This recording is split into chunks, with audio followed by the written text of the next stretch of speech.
Okay. Okay, we're all set. All right, guys, everybody from the schools and Stuart, if you guys could just turn your cameras off until we get to your section of the meeting, that'd be great. Welcome, everybody. It is Monday, December 13th, 2021, and this is the meeting of the Princeton Mayor and Council. We'll start with our meeting statement. Notice of this meeting was provided in accordance with the requirements of the Open Public Meetings Act and state regulations governing remote public meetings, including the time, date, and location of the meeting, and clear and concise instructions to the public for accessing the meeting and making comments. In addition, the agenda and all related materials were posted electronically and made available to the public on Princeton's meeting portal in advance of the meeting. Okay, thank you very much. Could we have the roll call, please? Ms. Perrone-Lambros? Here. Ms. Niedergang? Here. Mr. Cohen? Here. Ms. Fraga? Here. Mr. Williamson? Here. Ms. Sachs? Mayor Frida? Here. Okay. We have 4 sets of minutes to approve. Does someone want to move them in block unless there's specific questions or whatever? Eve? Moving all 4? Okay, thank you. Leticia, I think had the second. David, do you have a question? Sorry. Not a question, but I just wanted to mention I made one very minor correction to the September 27th minutes. Dawn has already incorporated the correction into the minutes, but I just wanted to mention that. Okay. I don't know, Dawn, if those got uploaded to the website, or should I mention what it was? It was uploaded. The minute you brought it to the attention, I corrected it. So it's Okay. been up since this afternoon, Thanks. but you're welcome. Okay. Any other comments or questions on the minutes and the motion to approve all 4 sets? All right, hearing none, all in favor, please say aye. Aye. Aye. All right, the minutes are approved. Thank you. Announcements and reports from members of council. Leticia? Yes, though I had seen that further down on the agenda, just FYI. But I have one quick announcement, and that is just because we want to ensure the members of the public are well informed. And so this is more of a save the date for January 11th. The Permanent Parking Task Force is going to be making a presentation to council, and we are going to be soliciting feedback, not just from council, but from members of the public. So that will be a special meeting of council, January 11th, starting at 7 p.m. More information to follow. Thank you. Eve? First, I have a quick question, which is, hadn't we decided to put public comment right after the minutes and then do reports? Because I have several reports, but I thought we had switched the order around. Is that what you were saying? Casey, I don't have the agenda in front of me. I printed the agenda and I saw the announcements and reports under item 10, following the presentation from Economic Steering Committee and from the Right. school district. We agreed to let the council members do their announcements and reports first. And then reports or presentations, such as the 2 that we're going to have a little later tonight, come after the public comment. So because the council announcements and reports tend to be fairly short, so we were going to do those. We have a proclamation, then the public comment. Okay, I was just confused because that's the agenda that I printed out was a little bit different. That's not my recollection, but that's fine. Okay, so I have a few announcements to make from the Cannabis Task Force. Just want to clarify that the school board announcement, which I know has been corrected, was originally not accurate. No formal action has been taken by council regarding the approval of dispensaries in Princeton. The Cannabis Task Force will be meeting this Thursday at 1:30 p.m. There'll be a brief opportunity for public comment at that meeting, but we'll also be arranging another meeting of the full council to address the issue of cannabis, and the public obviously will be welcome to attend then. From the Library Board of Trustees, I forgot to mention that the Friends of the Library book sale was held in November and was a big success, bringing a lot both local and more far-flung buyers who were really quite happy to have the book sale operating again, one small step to normalcy. And the Friends concluded their Beyond Word series earlier this month and had over 200 attendees at their final virtual event. Sustainable landscaping. So those of you who have been following this know that the seasonal restriction gas leaf blowers starts this Thursday, December 16th. And thanks to the last storm that took most of the remaining leaves off the trees, I think we're ready for that. There's information about the new regulations on the municipal website for both residents and landscapers. I urge residents to please consider mulching any remaining leaves into their lawn, as they are a valuable natural resource and should not be treated as garbage. If you must collect leaves, please consider using a rake or electric leaf blower to do so, and forming a compost pile if room allows. We ask residents, property owners, and landscapers to comply with this new regulation in order to promote both the health of the environment and of landscape company workers. The municipality will be sending out information to landscaping companies and homeowner associations to help them comply with the new ordinance. Property owners and if hired, landscapers share legal responsibility for complying with the ordinance. Sustainable Princeton has been doing a fundraiser to help landscapers transition from gas to electric equipment. And they've raised about $22,000 of their $35,000 goal. Each landscaper would be able to apply for a grant of $500 to purchase new equipment. If you're able and interested to help fund this project, it will have direct benefits to your neighbors and to some of our smaller, mostly minority-owned landscaping companies in Princeton. And finally, the Princeton Senior Resource Center. I just want to thank the PSRC for their participation in the Pearl Senior Housing Project, where they will serve as the community partner and social service provider.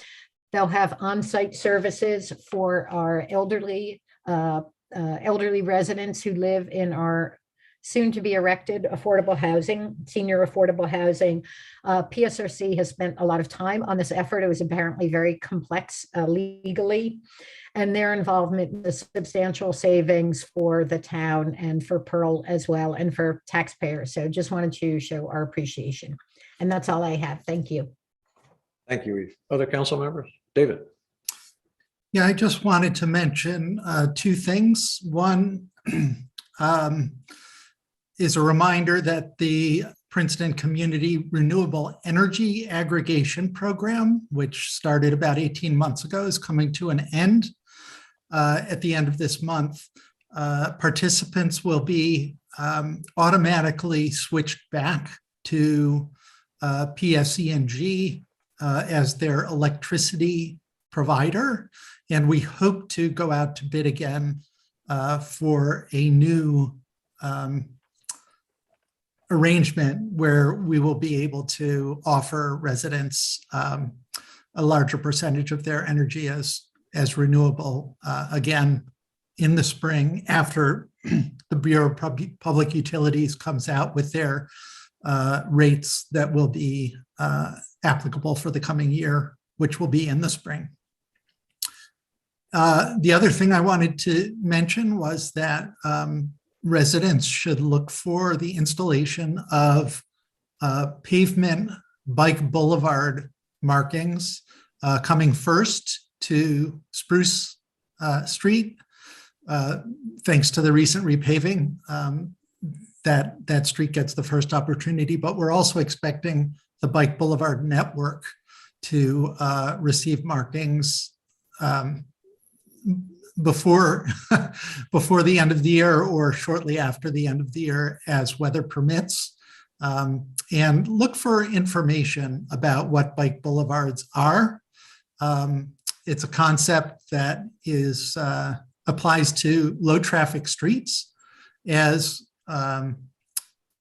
suitable locations for bicyclists to ride and sort of take priority over the automobiles. And we'll have more information about that forthcoming so that people know, both drivers and bicyclists know what the expectations are for them using those roadways. Thank you, David. Michelle? Usually Leticia mentions this, but since she neglected to, I will chime in. We just want to remind everyone that it's a really good time right now. If you have any interest in volunteering for any of our boards, committees, and commission, to please apply online. This is a really good time where we're revising and we have many openings. So please step forward. We really appreciate the volunteer help. And speaking of volunteers, we had a really great volunteer open house at the fire department last week on the 7th. We had a really great turnout. And so I just want to encourage those who attended and those who didn't to also step up. It's a great, wonderful thing to do for our community, to be a volunteer firefighter or a volunteer, or that's not volunteer, it's a paid crossing guards. We're still looking for those as well. And Councilman Cohen has set a great example by being one. So I just want to urge in this season of giving to think about volunteering. Thank you. Thanks, Michelle. Other council members with announcements or reports? Dwayne? Just a few, Mayor. Thanks, Mayor. The first one is from the Recreation Department. The Recreation Department will be hosting an adaptive holiday dance party for teens and adults this Friday, December 17th from 7 to 9 p.m. at the Hun School Gym. The second thing is we're still moving forward with getting the affordable housing Wi-Fi from the CDBG grant. So our attorneys had finished up a memorandum of understanding, which the Housing Authority will consider at its next commission meeting. And then just lastly, want to give a nice shout out to the attorney for the Affordable Housing Board, Ed Schmier, who successfully negotiated a reduction in parking fees with a new owner of Copperwood for our affordable housing units. They're bringing down the parking fees from $100 per month to $50 per month for the first car. That little bit always helps, and especially in this season. And that's it. Thank you, Dwayne. Mia? Yeah, I just wanted to remind people that New Jersey Transit is currently in the process of evaluating the Dinky corridor, and they have recently provided to the town and to other key stakeholders a presentation about 4 possible options in that space.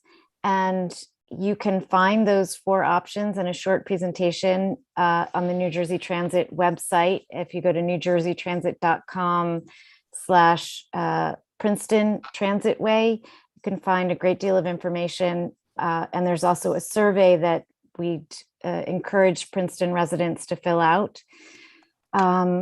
And this is very significant for the town. We stand to gain tens of millions of dollars in infrastructure investment in and around Princeton. And it's important that it be shaped in a way that's most helpful for our community. And the first step is by making your voice heard through this survey, which is online. So I'm not sure exactly how long the window is that we have to fill that out. I was trying to find that out, but it's not long. So the sooner the better. That's all. Thanks, Mia. Any other council announcements or reports? Okay. Dwayne, you have a proclamation. Absolutely. In fact, not sure if John Bailey is on. I texted him. I didn't get an answer. But let me read it. Proclamation, Office of the Mayor of Princeton. As I'm talking, I'm looking to see if I don't John- see him on yet. yeah, I guess Adam would let me know if he was coming on. Okay. All right, here it goes. Let me just read the entire thing here. Proclamation, Office of the Mayor of Princeton. Whereas the Princeton Mayor and Council would like to recognize John Bailey as a favorite son, a historical community contributor, as well as an equity and fairness advocate to and for the Princeton community. And whereas John Bailey was raised and nurtured in the Princeton community, and like so many Princeton citizens of African-American descent, called the Witherspoon Jackson neighborhood home. He attended Valley Road School, Princeton High School, worshiped at the historically Black Princeton Church, Mount Pisgah AME, and attended Wagner College. And whereas John Bailey started Joint Effort Youth Foundation with John Young, John Madden, Dennis Duger, and Gilbert Fisher as a vehicle to engage Princeton youth in the Witherspoon Jackson community. Years later, Joint Effort community programs were created as an additional next step and an opportunity to do more in the community, as well as provide more programs and services. And whereas Joint Effort community programs are about honoring the African-American community in Princeton, known as the Witherspoon Jackson community, Princeton's 20th Historic District, and the heroes and sheroes, sung and unsung, who lived in the Witherspoon Jackson community. And in that community, everybody knows John Bailey.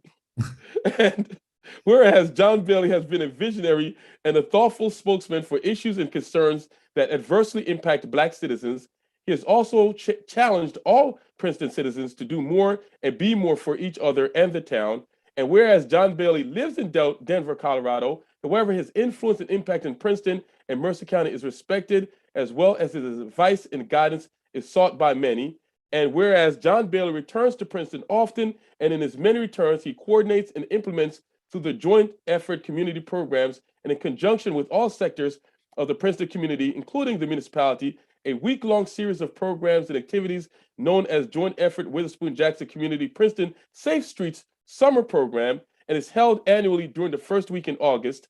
And whereas the Joint Effort Safe Streets Summer Program is celebrated to bring Princetonians of diverse backgrounds together for belated awareness of the many African Americans who helped build the town and the country, to take a closer look at the future of the town, as well as the challenges, choices, and opportunities ahead, to recognize individuals and organizations who every day try to lift up the town, as well as provide cultural activities, reunions, networking, food, music, entertainment, art exhibits, sports games, and clinics, introduction of new community leaders, and goodbyes to others. And whereas John Bailey and Joint Effort hopes that by providing these types of community engagement and cultural awareness activities, Princeton will continue to evolve as a town, and that these experiences will equip young people of all backgrounds, especially African American youth, to be better prepared to handle future opportunities. And now, therefore, because of John Bailey's commitment to the Witherspoon Jackson community and the town of Princeton, we jointly, Princeton Mayor and Princeton Council, acknowledges this favorite son for his service to the town and his unconditional and demonstrated commitment to make Princeton a better place to live, work, do business, and raise a family. Furthermore, do hereby call upon the citizens to hail John's outstanding service to the Princeton community with boisterous cheering and sustained applause, and proclaim December 13th, 2021 in the municipality of Princeton as John Bailey Day. Given under his hand, it says my hand here, and sealed this 13th day of December 2021 on behalf of our esteemed mayor, Mark Frieder, Mayor of Princeton. Thank Now, you. I wish John was here, who was supposed to be here, and unfortunately, for those who don't know, John experienced a tragedy. He lost his beloved wife of many years, whose funeral was actually just a few days ago. But I hope John was, wherever John is in cyberspace, was able to hear what was said. And of course, we'll deliver the actual proclamation to him. Thank you, Dwayne. You're welcome, Mayor. Okay, we're going to move on to public comments for items not on the agenda. Again, it's for items not on the agenda. If you have something that you want to bring up, raise your hand. You have 3 minutes. You need to say your name and address when you start. And if you go over the 3 minutes, I will unfortunately have to interrupt you. Okay, Adam, bring in who's ever got their hand up first. please. Okay. Bringing over Bruce. Okay.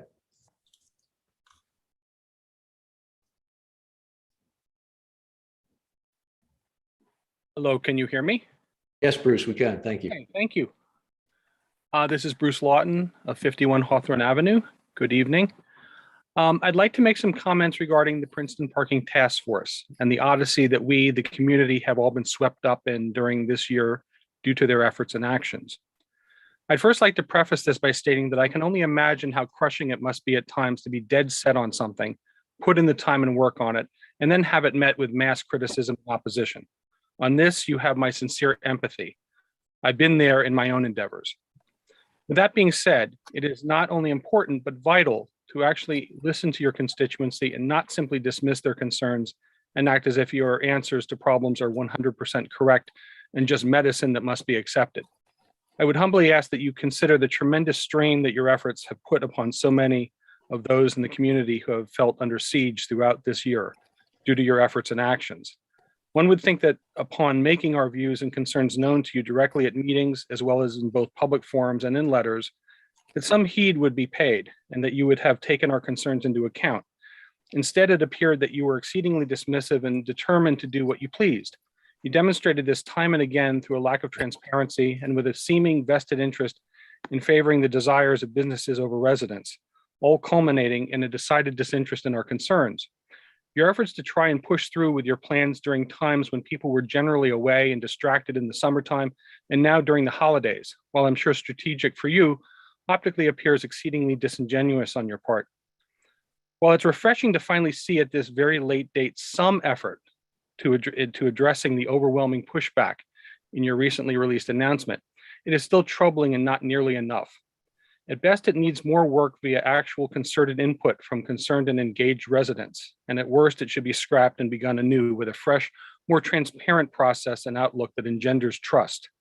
The fact that it continues to include complicated and conditional rules which charge resident taxpayers for permits to park on their own streets is simply a non-starter and needs to be given up. Something simple and all-encompassing for the already overextended tax-paying resident along the lines of, say, 2 gratis street permits per household is what is in order. Also, that it still sets a precedent for granting business permits to park on residential streets. It's inappropriate to view residential streets as a resource to solve businesses' obligation to provide parking for their employees. Resources like the downtown parking garages in the Westminster Choir College are appropriate and should be vigorously pursued, and the residential streets left to be just that, residential. This is but 2 key items. There is more to be said and considered, and the letters are out there and still coming in. Please read them and give them the respect and consideration that they are due. In closing, I wish you all a warm and joyous Yuletide. Thank you kindly for your time and attention. Good night. Thank you, Bruce. Adam, do we have any other hands up? No. Oh, actually, one just popped up, Mayor. Oh, okay. No, sorry, go ahead. Can I just say one thing, just to make sure that Bruce and anyone listening knows that there will be a January 11th council meeting, as council president Fraga announced at the beginning of the meeting. And that is to hear and listen to all the feedback. And we have revised the program substantially, and it's not on the website yet. We're still working on the FAQs, but we did send a press release out last week.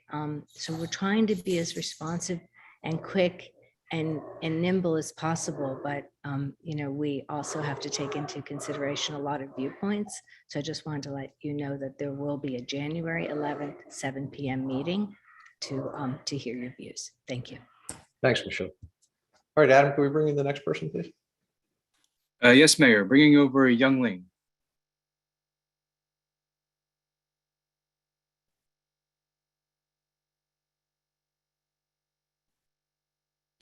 Hi, if you unmute, there you go. Yes, Go ahead. hi, this is Zhonglian Chen. I've sent email to you and the council and administrator 3 times already inquiring about the land parcel purchase. I was wondering if you could answer the question tonight that I had on the emails. Yeah, sure. Could you remind me what the So question? number 1 was, Who presented the first, the price for the parcel? Was it offered by Landwind first or the township? There were, and the administrator can jump in if I get this wrong. There were two appraisals of the property done that had to meet state guidelines, and that is what drove the price for the property. Okay. And what was that? And that price was $8 million, the sale price? Ultimately, the price was 8.775, correct. And that was and the appraisal was conducted by which agency? Was two appraisers that were not retained by the municipality in this matter. And they were retained by who?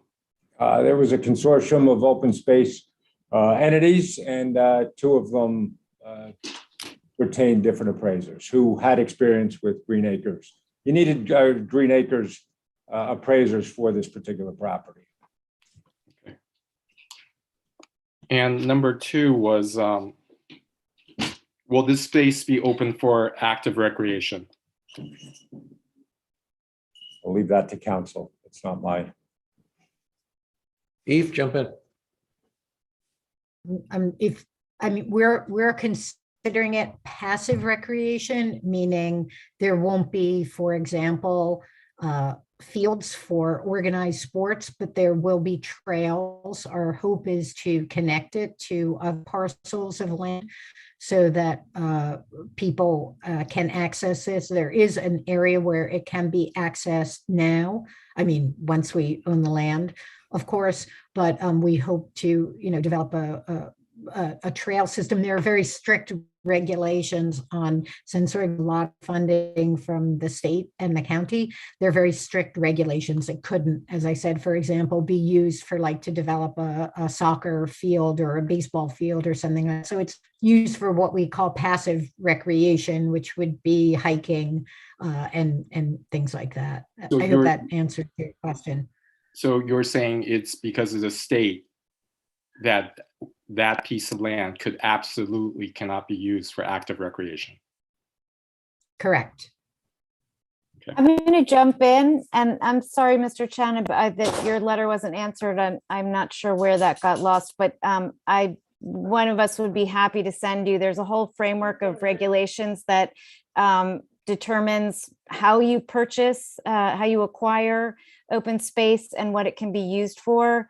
And when it's purchased with grants from organizations like Green Acres, it is highly regulated what you can use the land for.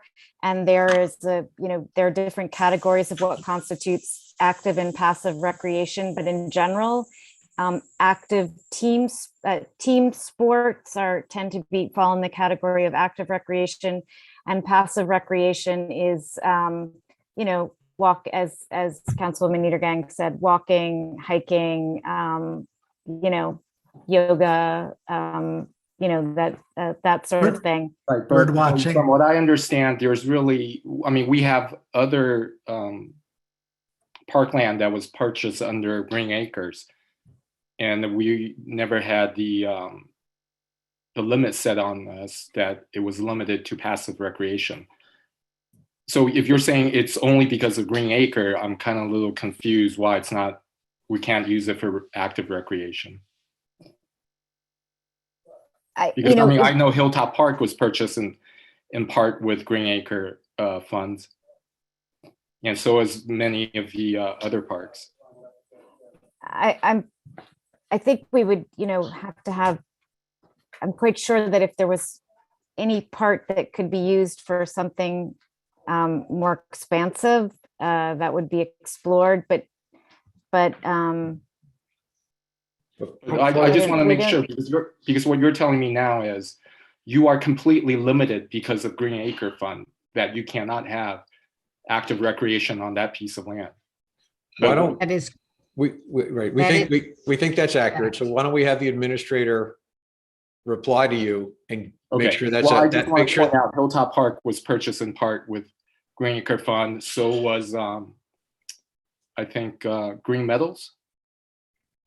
I forgot. I always get that name incorrect. Yeah. And No, I think so is Greenway Meadows. Greenway Meadows, and so is Farmview. Right. And Green Acre Fund was used, and there was no limitation to it.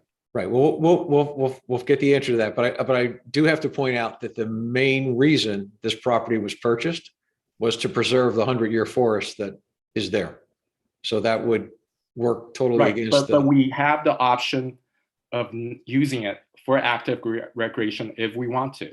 I don't believe we do, but we'll find out, and we'll actually get you an answer this time. I'm Okay. sorry about that. And I do have a third question about Mayor. Sure. So by purchasing this parcel from Landwind, did we make any type of imply to them that when their other parcel that comes up for approval in the planning board, that it would be given a more favorable consideration?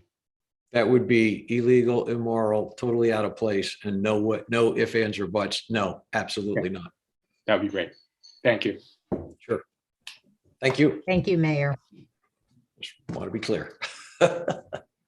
Okay, I'm sorry. Do we have any other, Adam, do we have any other hands up? No, Mayor, not seeing any other hands. Okay, so we're going to close the public comment for items not on the agenda section. And we have two presentations. Michelle, I think presentation from Economic Development is next. Thank you, Mayor. Yeah, so if I may kick it off. So the presentation tonight is the product of over a year of work that the steering committee did with our consultant. Before we hear the results and some remarks from a few of our committee members, I'd like to set the stage of where we were when we began the process and why the council decided last year to fund the study and create the steering committee. At the onset of the pandemic, we had full closure of most of our retail and restaurant establishments. We managed to coordinate through the pandemic to communicate vital health and safety regulations, to implement initiatives to help reopen with safety measures in place, and to find and distribute funding to help alleviate the financial strain on these businesses. This effort was undertaken solely by volunteers reaching out as best they could to communicate with each other. Lacking even a centralized database of emails to distribute vital information that would reach all of our businesses, we managed, we survived, and we did the best we could with the all-volunteer Princeton Merchants Association who worked diligently through this. At the same time, while working to save their own businesses. We built community through this adversity, and we also learned a lot. The pandemic revealed what we were lacking and underscored the need for a more sustainable organizational structure. In addition to needing a better way to deal with emergency situations, there's the very vital need to work more closely between the government and the business community to tackle the big picture issues. For instance, streetscapes, infrastructure, allowable use, signage ordinances. These are examples of central concerns, creating better long-term solutions to these and other issues where decisions should not be made without rigorous input of the business community.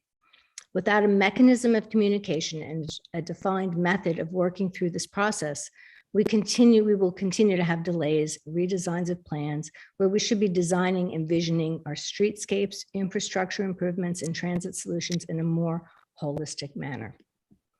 Promoting vibrancy means promoting a shop local strategy, not one that just pays lip service to shop local, but takes into account the real needs and desires of our community when filling vacancies, creating events and promotions, and making broad decisions that will benefit all. The first step you will hear tonight is the steering committee's recommending a better management and coordination between businesses, the municipality, and our resident community. Working more closely together will benefit all of us on so many levels by having a better functioning mechanism for business and town to work together, with the end result to preserve and enhance our cherished Princeton lifestyle. So tonight's goal is to decide if we move forward, Mayor and Council, with creating an ordinance. So now I turn it over to Stuart Copperweiss, who is our consultant, and he will give you a committee report. And after that, we'll hear from some of the members of the steering committee. Thank you. Go ahead, Stuart. Hi, good evening, Mayor and Council. Thank you so much for this opportunity. It's great to be before you. I realize that I think the last time we spoke together as a full committee, and in terms of Mayor and Council, was back in May when I gave back a report as to our update on where we were on phase 1. We are now at the conclusion of phase 2, which is basically the actual report itself, that was commissioned by you as the mayor and council several months ago, exactly several years, almost a year ago. And the whole purpose of that group and of this committee was to look at the different options and feasibilities regarding economic revitalization within the municipality of Princeton. And with that, let me first say that I want to thank immensely, and I think you all should be thanking them as well, the steering committee members for their time and commitment that they did over the last year and so, and will continue to do so as we move forward. And in addition to that, the staff members who are the planning director and the planning assistant director who were working with us throughout the process.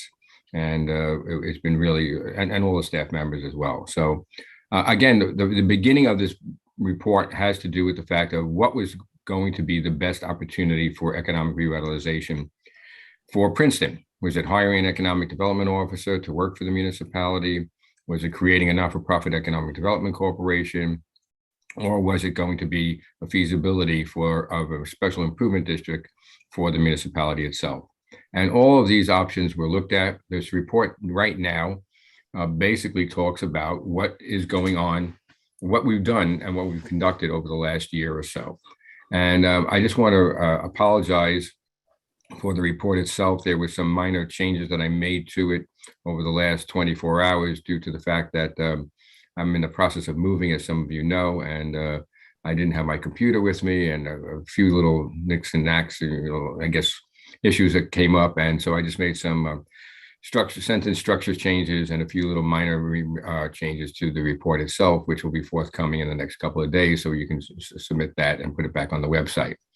The report basically talks about our work plan, and the work plan really has to do with the fact that it's a governing document that sets up and determines the deliverables of the services that the improvement district wants to determine.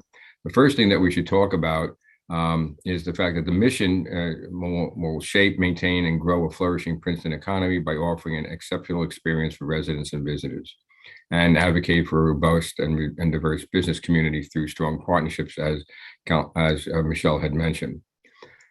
What I'd like to do right now is just set up the stage for where we currently are, and then go through the work plan, the assessment formula, the budget. We also talked about, we did surveys, and then we held stakeholder meetings. So the process over the last year has been, and the conversations that we've had have been ongoing, is basically on the work plan itself. That these four elements, or three elements, really came to the forefront. Economic development, to improve and grow the town's economic vibrancy through an objective such as business attraction and retention. Another objective is to do government and institutional relationships, which is an ongoing process. And then advocacy for zoning and coordination with the municipality. And lastly, transportation issues and how we can make it a more walkable and enjoyable municipality. The next item of concern that was addressed in terms of the steering committee and what they looked at were marketing and events. And the goal here is to attract and retain diverse businesses within the municipality. Our first objective was to retail promotions. How do we deal with that? Through events, seasonal arts festivals, restaurant weeks, retail promotions, gift cards, coupons, etc. And then develop a branding strategy that was going to be overseeing the entire community's business area, promote the town's unique history and cultural characteristics. And then the last item of concern that the steering committee brought together was visual and capital improvements that would impact and attract people and businesses to the municipality. Objective A was to renew and revitalize the retail and commercial areas and enhance in coordination with the municipality.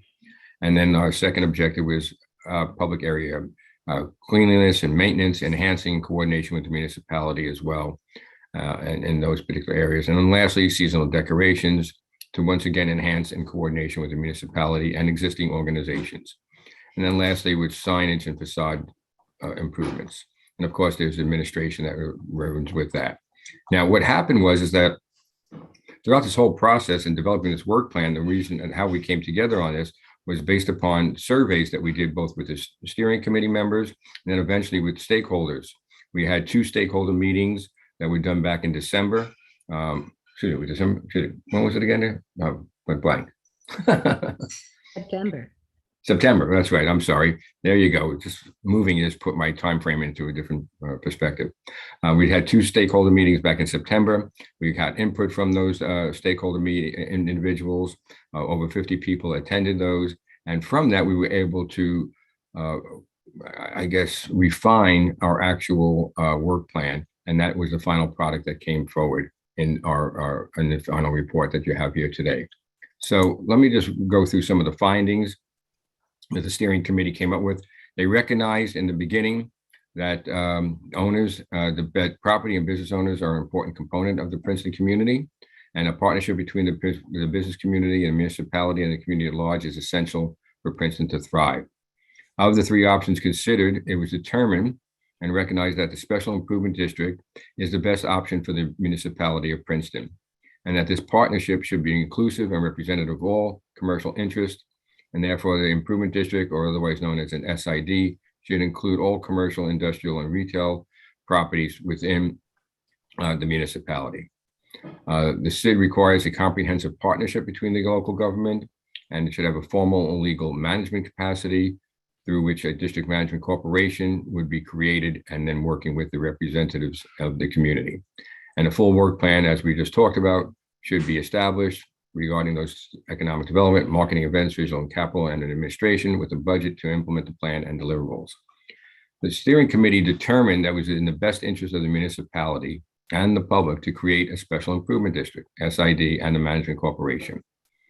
And providing a variety of services is beneficial to both the property owners and businesses, as we outlined. And it should be administered by a not-for-profit corporation, and the management corporation should hire a professional management team to make sure that all the implementations of services are forthwith. And also determine that the following properties, based upon zoning schedules or parlance, is 4A and 4B properties, which basically are retail with upstairs, downstairs, and apartment complexes as well, and commercial properties. And it also determined that Princeton University, being a major component of Princeton, would be working together. They put properties on the tax rolls voluntarily. Those properties that, as a not-for-profit, should not be included in the district. However, they may be able to provide an assessment by the university or a donation in the future.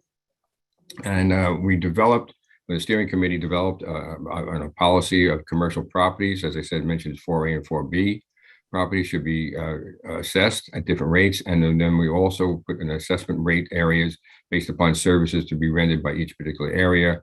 And they were broken up into 9 or 10 different areas.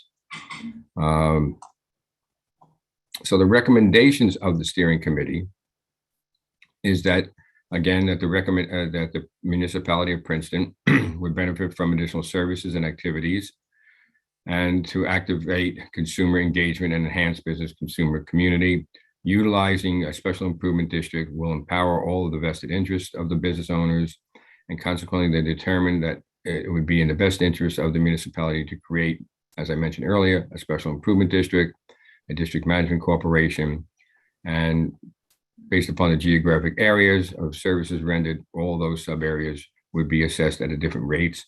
And that would all come together through a district management corporation and an organizational structure that would then be put together by the steering committee in recommendations of creating a not-for-profit organization, and then a full board with bylaws and a budget that would be then prepared and presented to the council for approval if an ordinance is created to create the district management corporation and the improvement district as well. So as you can see, I've been working with this team for a little over a year. It's been quite an interesting experience for me. I've been doing this for more than 25 years. And the reason I say it's interesting is because it's the first time I've ever conducted a feasibility study and determination of revitalization via Zoom and not in person. So it has different personality kinks that really weren't able to be worked with. But it's I think the team came together really nicely. They worked extremely well together.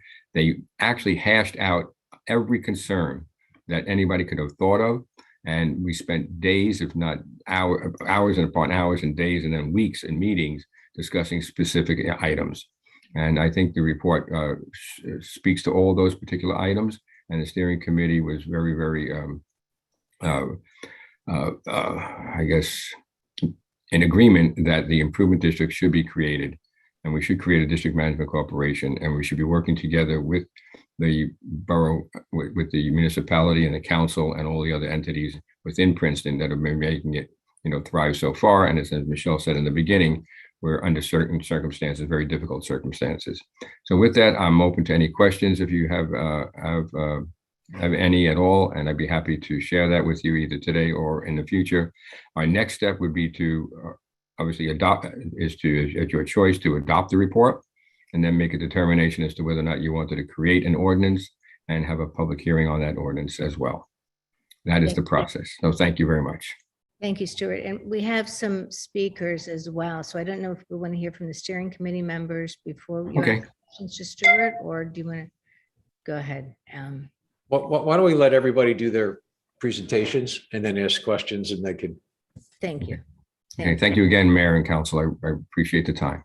Thank Thank you. you, Stuart. So first of all, I just want to make sure that everyone knows we didn't do the share the screen on this because we just wanted everyone to hear and not look at the presentation. Sometimes that's distracting, but I do want to name everyone who's on the steering committee to thank them. And then I would like to introduce 4 of the steering committee members, which will speak.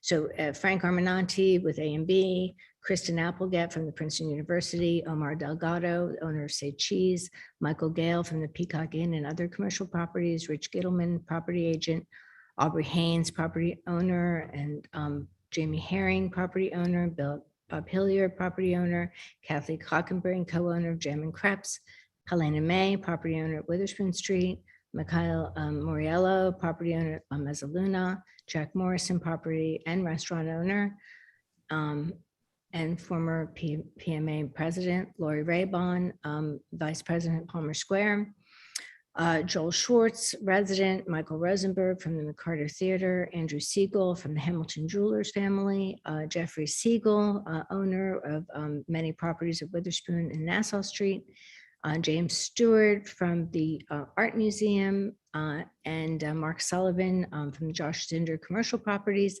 and finally Adam Walsh, Executive Director of the Arts Council.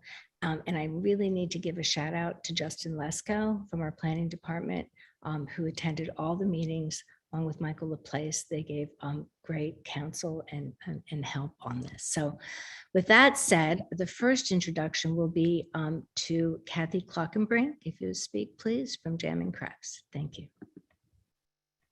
Good evening, everyone, and thank you for your time tonight. As you know, my name is Kathy Clockenbrink, and I'm co-owner of Jam and Crepes, but I'm also a resident of Princeton for 21 years.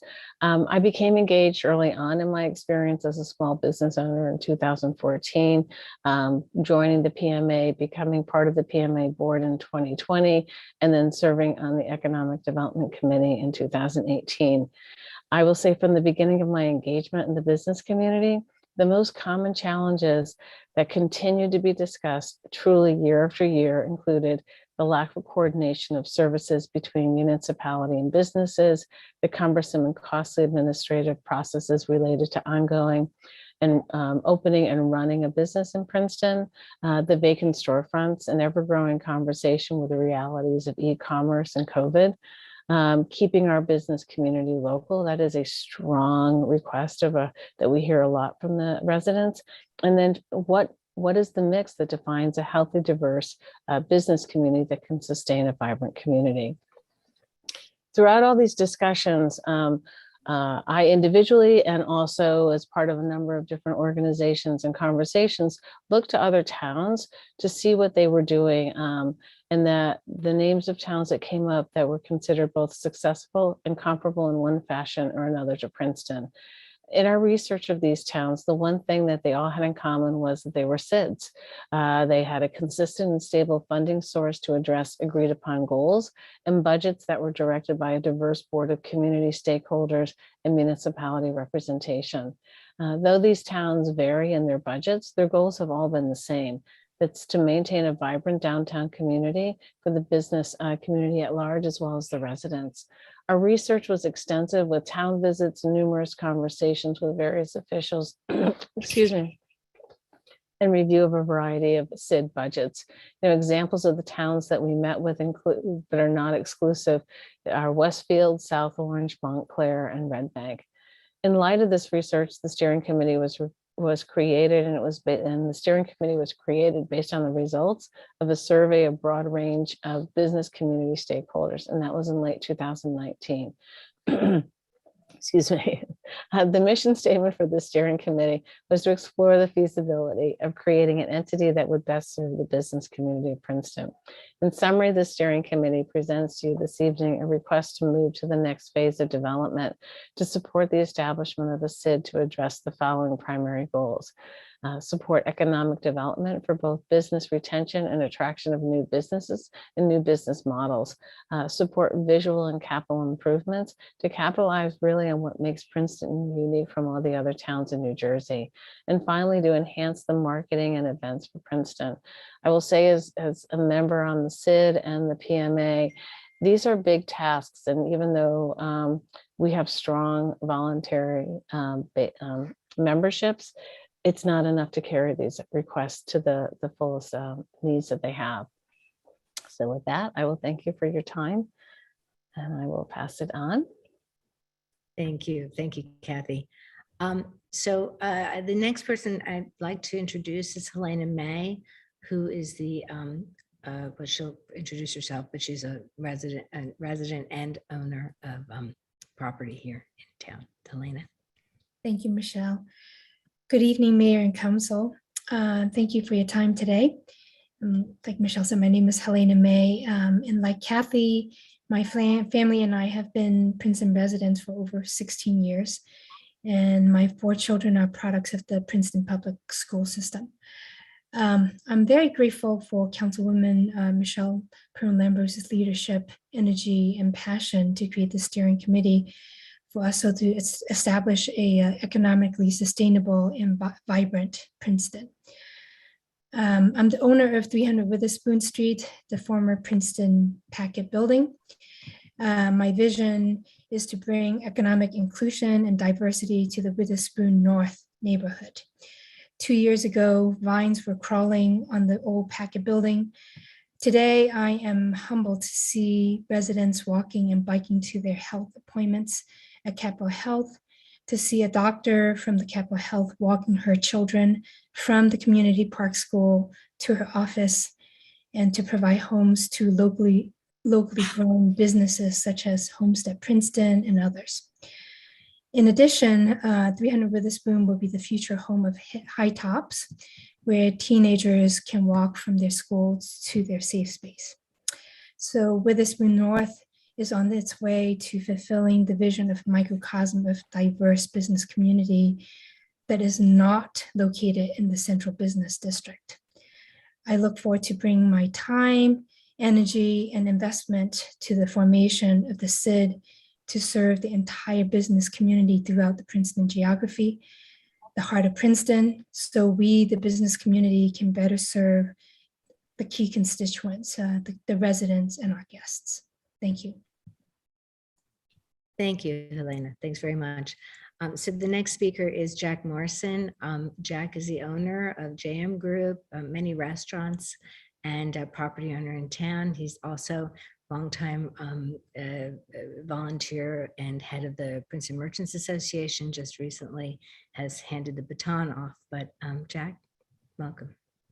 Hey, good evening. I think most of you know I'm active in the community, and most recently I just stepped down a couple of weeks ago. Timing's everything. As the past president of the Princeton Merchants Association, I would like to congratulate Andrew Siegel for recently stepping up as our new president, which was unanimously supported by the PMA board. Over the past 22 months, the PMA has witnessed firsthand the importance of an organization that supports local businesses, nonprofits, and institutions while nurturing alliances with our town on shared initiatives. A sustainable means of supporting such an organization is attractive to several on the PMA board. However, we cannot speak for our members until the idea of a SID is vetted fully to them. It is vitally important to understand that these discussions now need to be inclusive and much broader in scope and range. We urge the mayor and council to allow for an open, transparent, informative process with ample notice and time to get the feedback from the businesses and landlords that will be impacted by the proposed special improvement district. I would also mention that next week, this time is December 20th, and I don't know if that rings a bell with anybody, but it's the holidays. So I will be picking up a big truck, counting out pounds of shrimp. People, most of us are going to be doing something. So I'd really urge us to just let this, I understand that the process is to ensure that Stewart can go into his third phase, but the public part of it, I'd really like to see a nice, open, relaxed dialogue.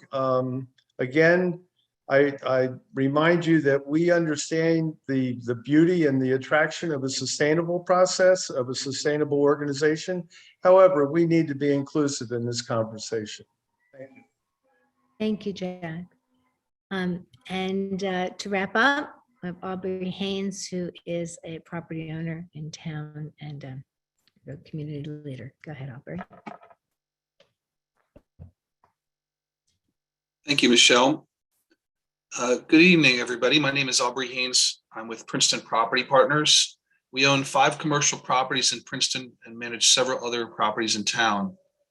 Over the past year, we've had the pleasure of working with Councilwoman Lambros on the steering committee to consider the formation of a special improvement district. We have spent many, many hours on Zoom calls almost every week to discuss the future of commerce in Princeton. This diverse group of business leaders, property owners, nonprofit and institutional leaders have been working together to answer the question of how we could best improve the vitality of the town. COVID has been devastating to many businesses in Princeton. It was a catalyst to advance the demise of retailers that were already hurt by e-commerce. Many local shopkeepers watched helplessly as their economic vitality slipped away almost overnight. There are now more vacant stores in Princeton than there has been in decades. And it's not just the retailers we're concerned about. We own and manage several mixed-use properties that have a residential component. It's clear to me that folks that I talk to, that our apartment tenants are worried about the state of the town. By restoring the town's vitality, our residents are going to benefit from the improved amenities. I've just discussed one of the many areas of concern addressing the steering committee. After all of our detailed discussions about the causes and solutions to our problems, the steering committee held 2 public meetings in September at the library. We presented our plans and heard from many stakeholders who provided feedback, both positive and negative, mostly positive. As Stuart mentioned, with the stakeholder feedback, we edited our work plan. After the committee completed its work, we voted to recommend the formation of a SID. The budget is not yet set, but the goal would be to assess businesses at a figure that is roughly comparable to membership in the PMA. Beyond obtaining funds from commercial property owners, we expect to create a structure that would be able to apply for funding from alternative sources. During COVID, significant funding was available to SIDs in other towns that Princeton could not access because the town did not have a SID at the time. We view the SID budget as an investment in our community. The SID will rely on assessments, which are essentially a self-imposed tax on our commercial properties. We anticipate that the SID funds would be used to make the town look better, function more efficiently, and working with council, we will be able to create an environment where people will really enjoy the time they spend in Princeton and businesses will thrive. We look forward to working with Michelle and the entire Princeton Council as we craft holistic plans that take into account all of the stakeholders who are impacted. We want to bring nationally recognized talent to Princeton so that the best minds in the country, indeed in the world, can help us to find the best path forward to help Princeton be the best little town in America. Thank you. Thank you all. Do you have anyone else there? For speaking, we're all set. Thank you. Okay, so questions and comments are now in order. David? I have 2 questions after reviewing the material in the agenda packet. One has to do, well, actually, one comes from Stuart's presentation where he mentioned that the university's properties, even the ones that are voluntarily on the tax rolls, would not be expected to contribute. And my understanding of the SID has always been that it's, the contributions for a SID are not a tax, and therefore nonprofits are not exempt. And I'm curious to hear a little bit more about how a decision was reached to not include the university's properties that are on the tax rolls. And Michelle, you want to say something about that? Bruce? Yeah, I want to clarify that, and then Right. you can make sure I clarify it correctly. So the properties that are on the tax rolls that are exempt, the SID made the decision, the steering committee made the decision to exempt nonprofits. However, the nonprofit properties that are used for commercial use, the university has agreed would be assessed within their assessment. So something like, for instance, Labyrinth Books or Garden Theater, which are used for commercial, would be assessed at the level of their assessment in their designated area. Okay. That makes sense. So Thanks. Thanks for clarifying. Right. I'm sorry if I if I confused you, Council. Okay. The other question was, I noticed in the document that there was a statement that residents might be included on the governing body for the SID. And I did hear a comment from a constituent this afternoon who is concerned that with the kinds of areas that the SID would get involved in, streetscape, issues and things like that, that there really should be a component of the governing board or whatever it's called that isn't necessarily just the business community. And so I would like to sort of suggest or request that there would be some resident representation on that body rather than have it be entirely business owners. Well, it would be good. Good. In most improvement districts, residents are suggested or allowed to be as part of the bylaws. So it's up to the organizational structure, how they want to create it. I'm pretty sure that the bylaws will allow for that structure to be included. At the same time, we also recognize the fact that it's the property owners and the business owners that are the ones who have the skin in the game, so to speak.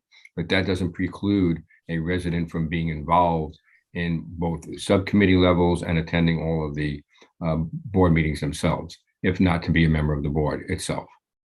So there'd probably be somewhere between a neighborhood of 13 to 15 individuals who would be board members. That would be the recommendation that I usually work with. Okay. I think we all have skin in the game in the sense that we live here and we pay taxes here. That was basically the assessment would be specifically for the commercial property owners and the business owners. That's what I meant by skin in the game. Sorry. Yeah, I understood that, but I just want to say that residents have a stake as well. Yep. The Witherspoon Improvement Project is a great example of how, business owners have a very great interest in what's happening there, but so do our residents. So I would hate to have had, recommendations coming from the business community without the input of residents for something like that. Right. So just to comment too, on the steering committee, we did have a resident representative. And we have talked about putting someone from the community, a resident that is, from the community that would be on the board. So we've talked about that. There's a lot of vying, of course, to see, but I think if we can put something like that in the bylaws, that's important. And I would say any community process is always going to look at all stakeholders, but it would give us a mechanism for communicating and gathering feedback that'd be a little bit more organized than some of our other endeavors. But Kim. Okay. I think Eve, did you have your hand up also? I did. Stuart and Kathy and Jack and Helena and Aubrey and Michelle. I want to thank you for just what has clearly been a tremendous amount of work. It's truly appreciated. It's really a commitment and a reflection of your love for this community, and we're lucky to have you. As we are lucky to have our other volunteer groups. Michelle and I had some conversations this afternoon. She cleared up some things for me and Aubrey. I was glad to see you mention that the assessments that would be levied would be similar to what people are already paying as part of PMA, because that hadn't been clear from the presentation, but that really they're relatively modest. And just want to say that, a thriving business community, a thriving commercial sector benefits all of us.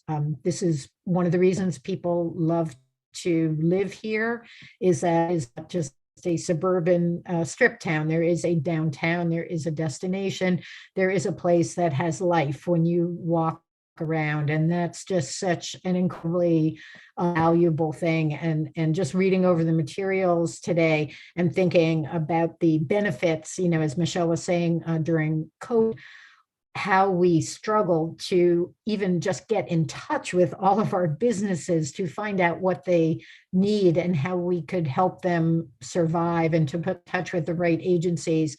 And this will be such a head start for us, not only in terms of supporting the community, but, for example, if there's, some kind of climate emergency, a storm or something like that, even a simple thing like just being able to be in touch with people and having an area where a central database where everybody's information is, so we can get information out quickly, which is so.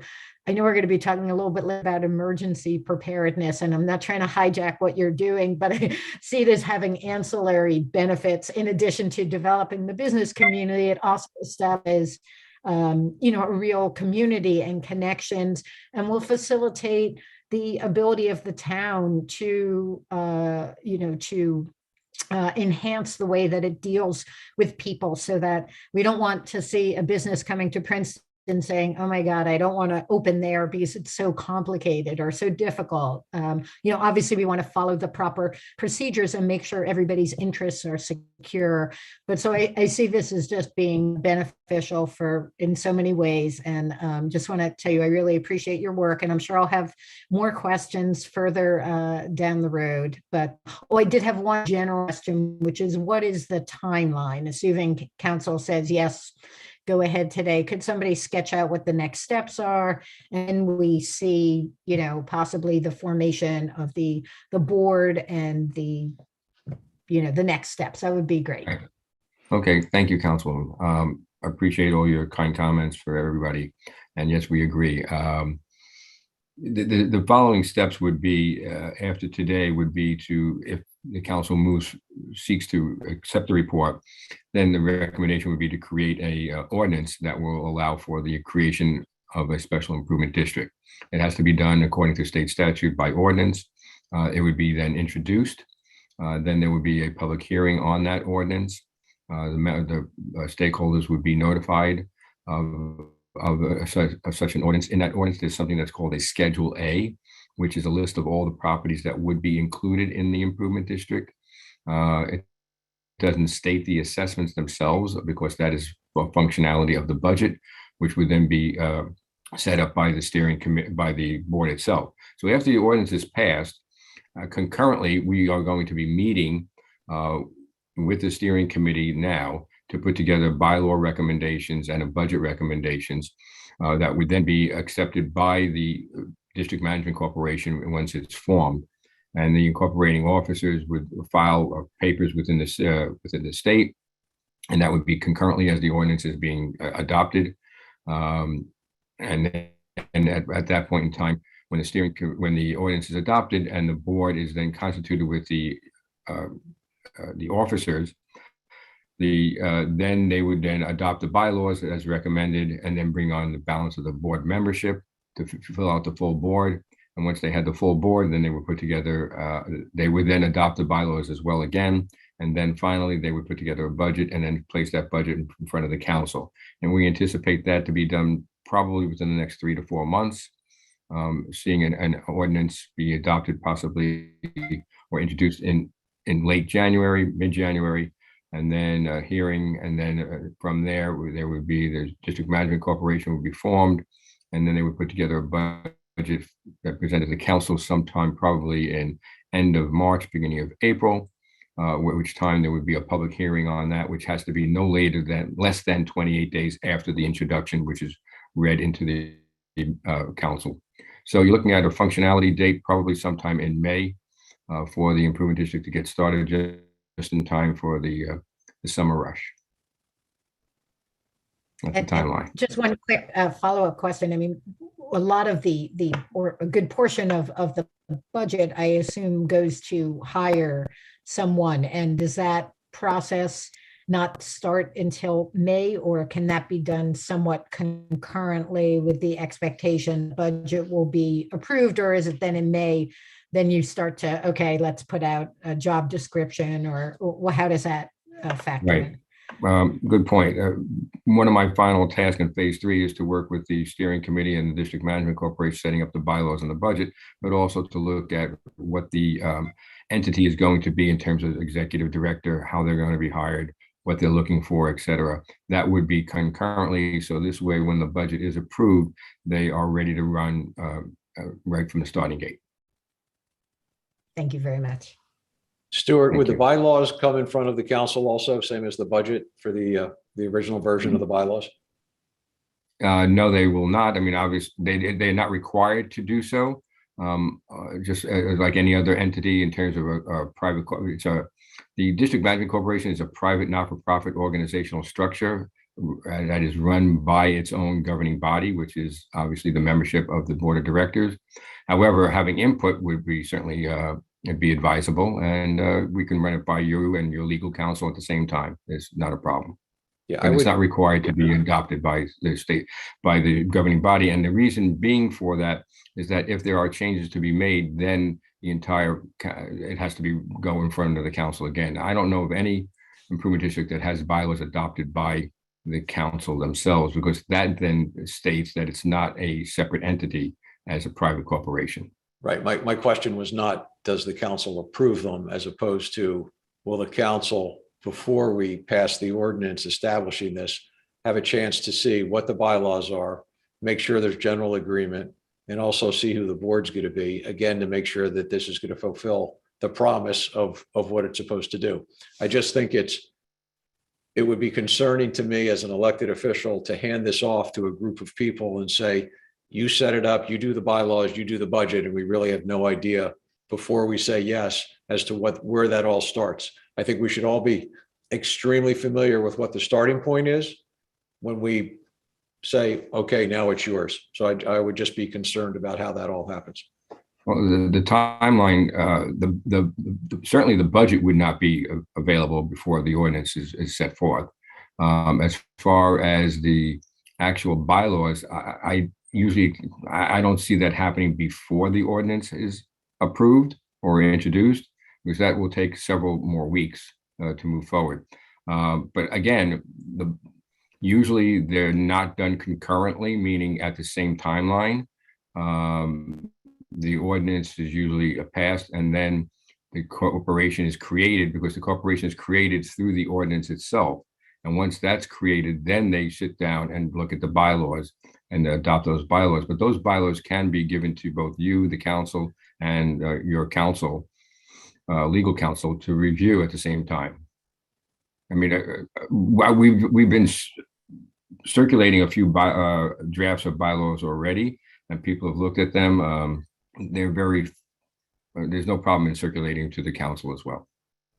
Okay, thank you. Mia. Sure.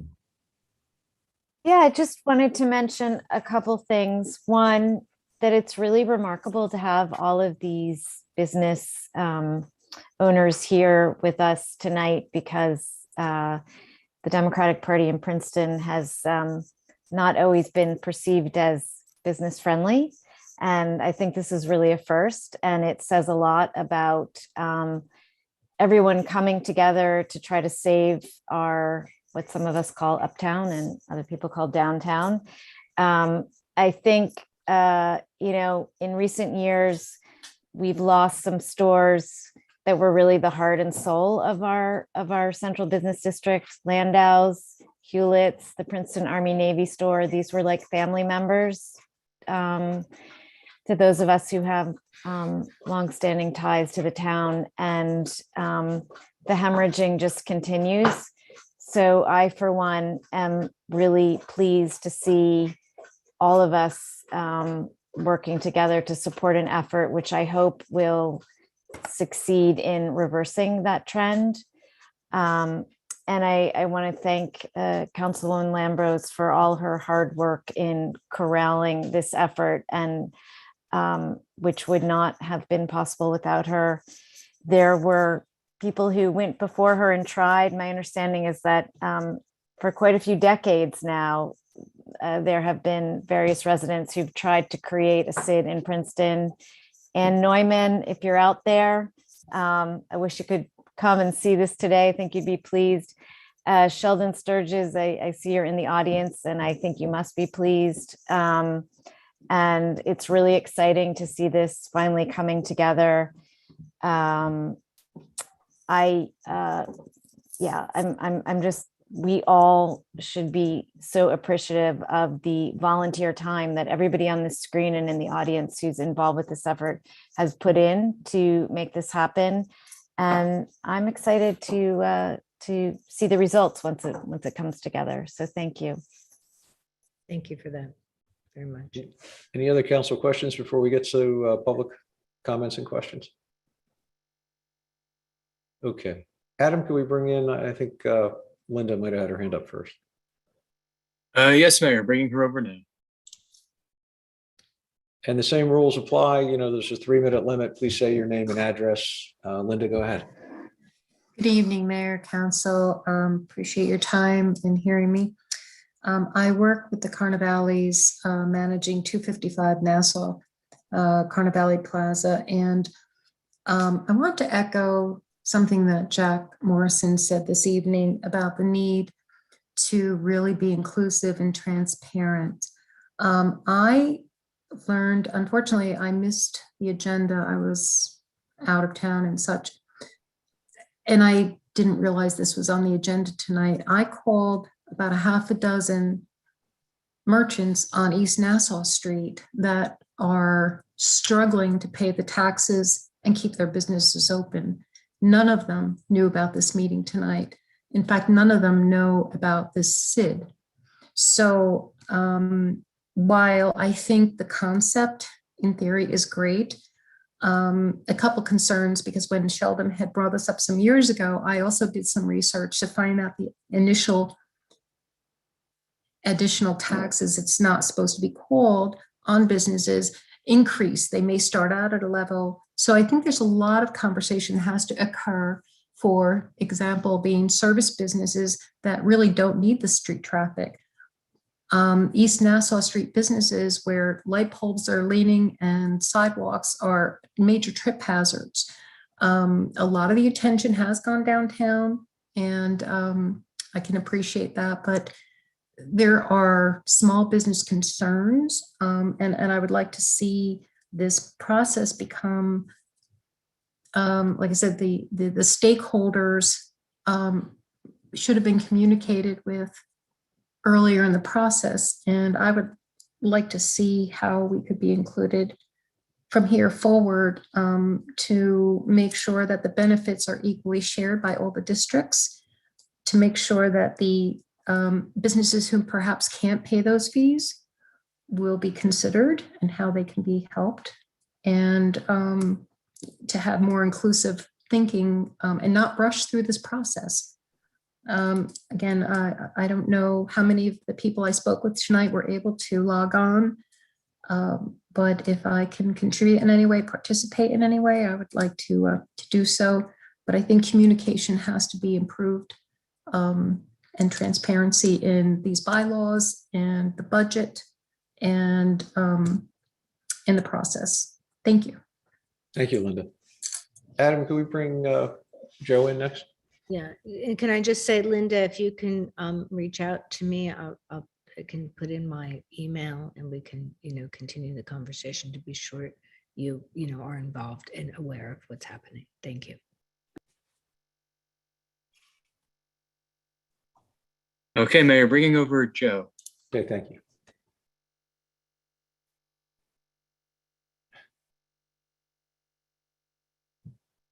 Joe, if you unmute yourself, just say your name and address.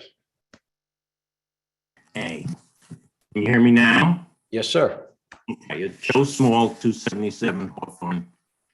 I only have two simple questions tonight. How was the steering committee selected? And how will the governing board of the SID be selected? Michelle, can you Yeah, answer that? sorry. I couldn't put in the chat my email, but if she would reach out to me. Joe, to answer your question, the steering committee was selected by Mayor, it was Mayor Lempert and council. We worked with the Economic Development Committee. We selected a mix of people that were on the Economic Development Committee, that were board members of the Princeton Merchants Association.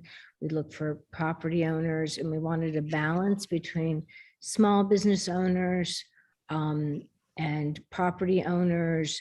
We had a resident on there. We wanted a couple of nonprofit organizations. So we had the Arts Council McCarter Theater on. And we looked for diversity in terms of minority owners, as well as having a good mix of women to men. So, so we tried to balance that. And now in terms of the board, going forward, assuming we move forward, we will look at the steering committee members that are interested in being involved, and then anyone else who steps forward. Again, we want a balance. We want a balance of property owners versus small business owners, minority owners, and have a good mix and a good representation of women, both on the executive committee as incorporating officers, as well as the board. And then, we want to make sure that we find, a role for even those that may not sit on the board. There's going to be a lot of committees and a lot of work. This is not going to be successful by just hiring somebody. This really is going to still need a big amount of volunteer, activism. So reach out. And Joe, if you want to sign up. No, I just want to think one question. I think it's Thanks, Joe. important to people here, and that is, was any consideration given to appointing somebody who lives in the town, who has stakes in the town, and is not a business owner? Yeah, so a lot of the people who were on as business owners also are residents. We have a lot of resident. No, I'm talking to business somebody owners. who doesn't have their own axe to grind about their particular business. Yeah, well, we had someone on the steering committee. He had to drop off for personal reasons, but we did have someone on the steering committee that is a resident. It was a resident representative. And we certainly, like we said, we're willing to look at that, in response to yours and Councilman Cohen's suggestions. And we had talked about that before. So I don't think that would be a problem. Okay, well, will the board be chosen by the council? Stuart, how exactly I think we were going to look at suggestions, and then I think we appoint, right, by mayor and council. The mayor and the District Management Corporation is the controlling body of the board, and the mayor and council usually appoint the incorporating officers, who then in turn appoint the balance of the board. So it is not appointed by the mayor and council except for the incorporating officers, which is the initial start of the corporation. How many people are the incorporating officers, or the initial? Either 3 or 4. Like as you would incorporate any particular corporation in the state, you just need either 1, 2, 3, or 4 members. Usually it's 3 or 4 that are recommended by the council person who sits on the steering committee, and that recommendation goes to the council in the creation of the ordinance. Thank you. Joe, do you have anything else? Well, no, it just seems to me that fundamentally, the decision on who sits is with the mayor and council. And they will appoint 3 or 4 incorporators, and those people will appoint the initial members of the entity itself and the district management committee, right? So ultimate decision-making is with the council, and it would appear that so far, that the steering committee is a range of business owners, but not people who are stakeholders in the community, but don't have a particular business interest. I don't know if I understand the question properly. I think, Joe, what may happen is that in the report itself, if you do read it, I think all those items are addressed, and there's also a Q&A regarding what an improvement district is.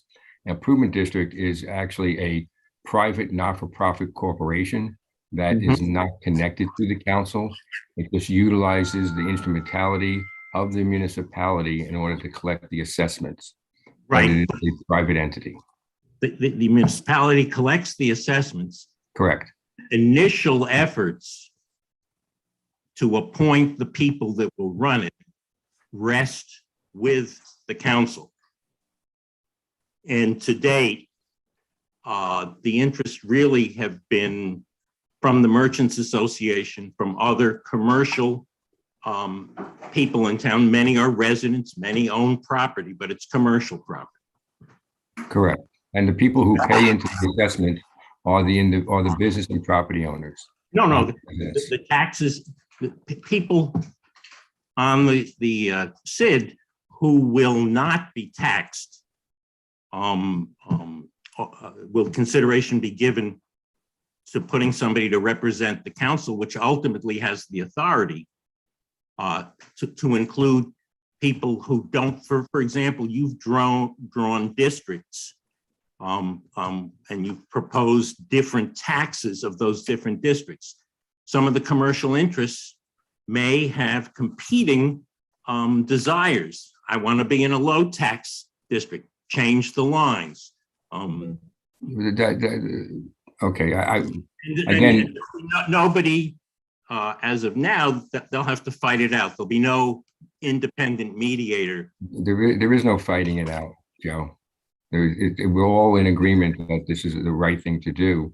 And so let us, I'm sorry, let me just jump in, because we're not going to go tit for tat here for. Right. No, I've raised my hand, but I'll silence myself.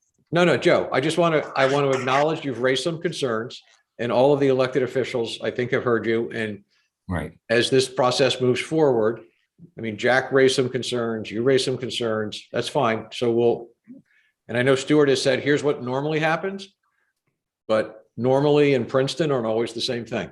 So we will figure out as a group what we think is best for everybody and gives everybody reasonable input so that this does work out to be representative of the entire community and not just a select few. Thank you. Joe, thank you. Thank you.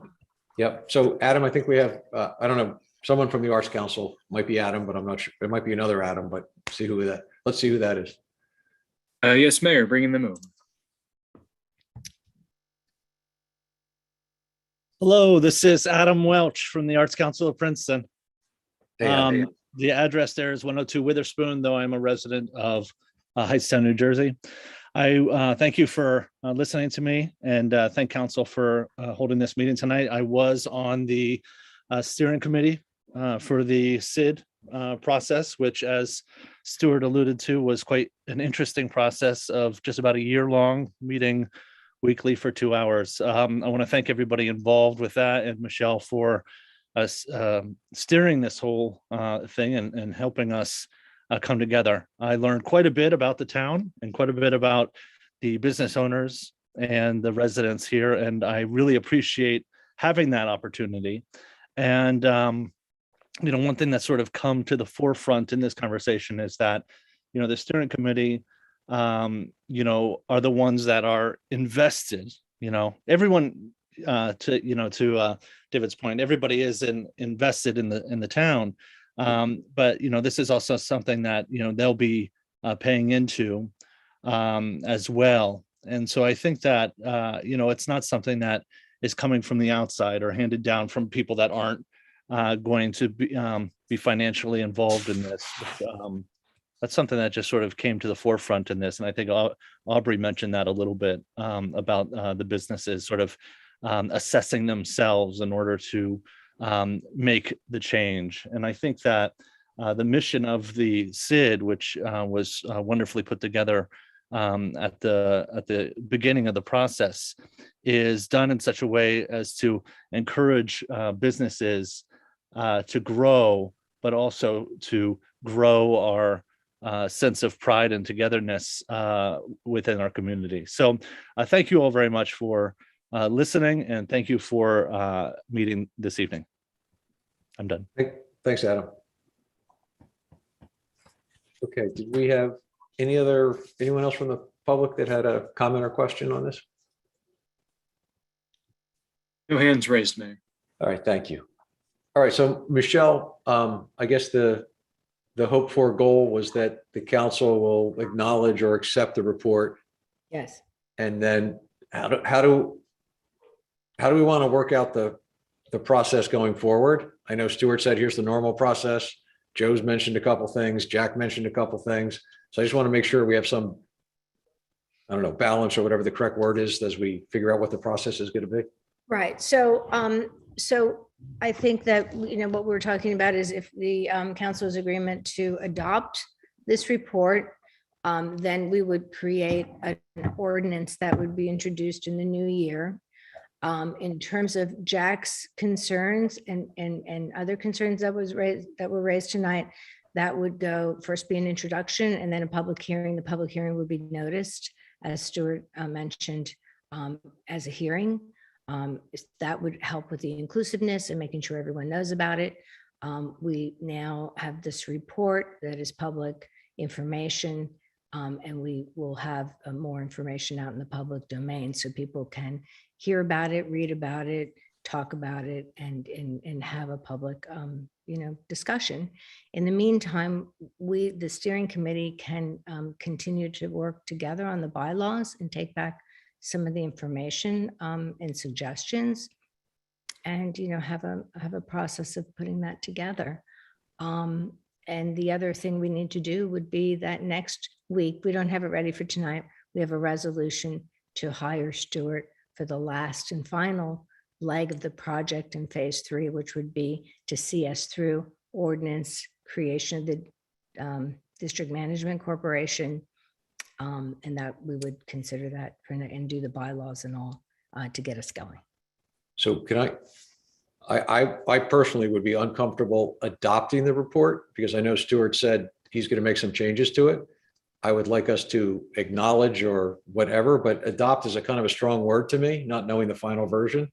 And even though I guess it's not part of the normal process, personally, I would feel better if we knew what the budget and the bylaws were at the time that we're going to vote on the ordinance, because I think how this gets started, it's my personal opinion. You can shake your head no, Eve, but I'm allowed to state my opinion. Mayor, you certainly are allowed to do that. I was just, thank you. There's a legal formality of how it's done and not, that's all.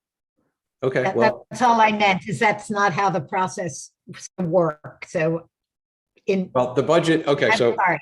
okay, fine. Let me try to state it in a way that's not taken too literally.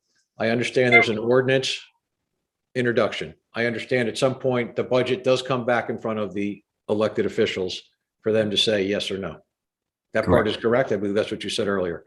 Yes, that's I would correct. think that at some point it would be better in my mind that we also saw the initial bylaws to understand all the details of the group, how many people are on the board, how many are business owners, how many are property owners, who's there from who's a citizen, is there a government official, elected official or whatever on the board. I just think we should know all of that before we put all this in motion. Now, having said that, I think this is a great idea, but the devil's always in the details, and I just want to make sure that we get the details correct so this thing gets off and flying and it's does all that we really hope it does. Mia. Just, I wanted to add to that. I think the council we could all perhaps learn a lesson from our experience in which recent task forces came to council to report. And I know this was not a task force, but there's some equivalency there. So I want to make sure, and I'm speaking particularly the cannabis and the permit parking, that when they came back to council, the public got some sense that the council had in some way endorsed or, signed off on in some official or formal way some of the materials that were presented. And so I think it would be important for us tonight to reassure the public that for the council members who were not involved with this, and we're also hearing this. So I think our directive should be to the group that presented tonight to go back and incorporate some of the comments that were heard tonight, to reach out to business owners who may not have heard about or been included in the original outreach, to give council a chance and the public to absorb some of the specifics, and then come back to council, and when we can have a more informed conversation, because we've had time to absorb all of this. Does that sound reasonable? Well, okay, so the whole idea of doing the ordinance was to do a public hearing with the ordinance, and the report is the report. So so I'm not, I think that I'm not really sure what you're asking us to do now. If we do the ordinance, we're going to have a public hearing in the ordinance, and we have lots of time right now to have more conversation, and we can do the bylaws in the meantime. So I think that we can do all this concurrently. Yeah, we could do parallel paths, I think. Yeah. But I think, as you said, we can't introduce an ordinance anyway till January. Right. So we have time. So Stuart's going to get us, he's going to update the report to be the final version of it between ourselves and our social media and PMA and their contact list. The report could be provided to all the members of the PMA, and we can make it available to any other business or property owner that hasn't seen it yet. And that gives us time to make sure that we have enough communication with people. But it would also hopefully give us time to figure out how we're going to do the whole thing with the bylaws. I think the whole bylaws thing is pretty critical. So we have all this figured out by the time the ordinance is introduced, I would hope. Right, but next. May I add to that also, if I may I add to that? And if we don't address all these concerns before January, when the ordinance can be first introduced, I guess there wouldn't be an issue if we have to push. Well, I won't be here, but if the ordinance introduction has to be pushed back in order for us to address all these issues, would that be, would a delay in the ordinance? I think Stuart had said it would take till like late January anyway to get the ordinance drafted. So I think that's what you said, Stuart, if I heard it. Correct. So it's going to take, so I think we have plenty of time to make sure the communication and further reach out is done, and everything can still move ahead, but we just got to make sure we do all this. And there'll be no negative repercussions if we need more time beyond the end of January. No, I mean, 10 years from now, I don't think anybody's going to remember whether the SID ordinance passed in, or the SID started in June or September or December. My point, Mary, there's certain things that are time sensitive. Yep. And of course, we want to do this as quickly as possible, but also as correctly as possible. I just want to make sure that there's nothing out there that would be a problem if we weren't able to address all the concerns of like Mr. Joe Small, and I think it's Joe Small and the other folks who spoke. Yeah. It's fine. I mean, we're just moving along according to the steering committee's timeline and what is the norm. We can do it in February. I mean, the steering committee is going to meet in January to put together all these elements that we're discussing right now. Right, and I think the concerns raised are that it needs to be more than just this. The steering committee needs to do the work, but we need to make sure whatever the steering committee is putting together is well communicated with people outside the steering committee. That's the concern I've heard from a couple of people. And not a problem. Okay. And this Mia, is, did I kind of get that right? I want to make sure I didn't take what you said and change it. It's all about the communication. That's it. Yep. this is the beginning really of the, communication is this adoption. The next week we can, we'll have the resolution to have Stuart continue to do the work of the bylaws, the ordinance and so on. And then we do the public hearing and all, and we do it in the time frame it takes. I mean, Yeah, but just to be clear, a budget is not introduced until after everything is done. Because it's the only way you can do it. You need the organizational structure in order to do the budget. There could be You mean a after the draft. ordinance, right? When you say after everything. Yeah, includes yeah, after the ordinance, after the ordinance, after the district management corporation is formed, after the board is formed, then they introduce a budget, which goes in front of council for conversation, and it goes up to a public hearing. It's different than a municipal budget. It operates on a less than 28-day public hearing schedule. And so it's introduced on first reading, and then 28 days later or thereafter, there is a public hearing on the budget itself.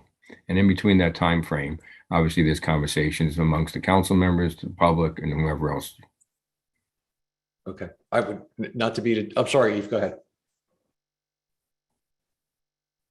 I was just going to say, it sounds like a lot of this is determined by state law, and there are things that we can kind of tinker with and adjust, but some of like things that Stuart is referring to, it's just, this is the way the state has determined that a SID is done. And we, for example, don't have the option of saying, let's see the budget first before we have the use of introduction. It's just, am I wrong about that? That was my understanding. There's a process, A, B, C, D, Correct. E, and even if we want the E first, we just can't. So, Right, but the budget does come back to a public. The point is the budget comes back to a public hearing. So that's maybe not in the order we would ideally like if we did it ourselves, but right. yeah. Right. And to me, the greatest thing about the way, and Eve, thank you very much for those points. The way the statute is set up, it allows you to be flexible, but at the same time, it encourages you to have a council member on the board. And in fact, it's required to have a council member on the board. And it also gives you the opportunity to look at the budget, and then at that budget, have those public hearings and have those conversations. So that's why it says specifically, not less than 28 days later, is there a public hearing on the budget, whereas a municipal ordinance or a budget can be done at the next meeting. So it just doesn't work that way. They want the timeline stretched out. right. So this is the last time I'll say this. On the bylaws, I think the sooner the steering committee has a draft of what they think they're going to recommend for the bylaws, the sooner that's communicated to a wide audience, the better. I think that's in everybody's best interest. No problem. So just to be clear, if council votes tonight to adopt the recommendations of the committee, that will still give us enough time to address all the concerns of the folks who spoke before we direct our attorneys to draft an ordinance. Correct. Right? Right. Okay. So that means to me it's okay to vote in support of this now because those concerns will be addressed anyway over the next few weeks. Well, all the report is just a report back of the steering committee and the recommendations. There are some tweaking that will be done if the mayor feels more comfortable in having that report adopted in 2 weeks or at the next council meeting. Not a problem. Right. I think Stuart's going to make some changes to the report, Dwayne. So I don't think we should adopt the document that's before us tonight. That's going to have some changes that I believe are going to be mostly minor, but I don't, Correct. I don't know, something that, no offense, Stuart thinks is minor. Somebody else might say, geez, that was important. Well, it's a lot of language structure. Yeah. So, I mean, we can accept it tonight. We can say we're in favor of the concept and keep the process moving, but I don't think we should adopt anything tonight. That's just my suggestion. Well, yeah, why don't we do that so that we just, the concept, so that we have an idea to move forward. And then on the 21st, our last meeting of the year, we'll have the resolution ready and we'll have his final report, which could be part of that. And we can just, formalize it. But if we just maybe have a direction from council tonight that this is okay to move forward, and then we'll get all that done for the 21st, if that's okay. Yeah. I'm sorry to laugh. It's just the semantics. I guess we're just watering down. We're just, like you said, Merritt, before, we're just going away from the word adopt to show favor for, but not necessarily adopt. Okay, I got you. Okay. Mia? Is there just, I think I just personally, given things that have happened in recent months, I'm very uncomfortable as a matter of as a matter of principle in Princeton. I am really uncomfortable with voting on anything the day it comes to council, even if it seems, like there are no changes even that need to be made. And I think that's why, in general, when ordinances are introduced, all you do is introduce them, and then you have a little time, and then you have the hearing at the next meeting. And I think that's an excellent way of doing things. So if we could consider tonight an introduction, and this is in no way to diminish, I'm really excited about what's been presented, but we need some time to absorb it. So if there's some mechanism by which, Lisa, we can indicate that we are excited about what's presented, and we'd like to have a little time to absorb it, and then if there's a formal action that's needed, that would be at the next meeting. Well, we can simply take a consensus that says we like the idea or concept, and we're going to continue to ask Michelle and the steering committee to move ahead with the process. We're not saying specifically, here's what's going to happen. We're not tying ourselves to any amount of detail.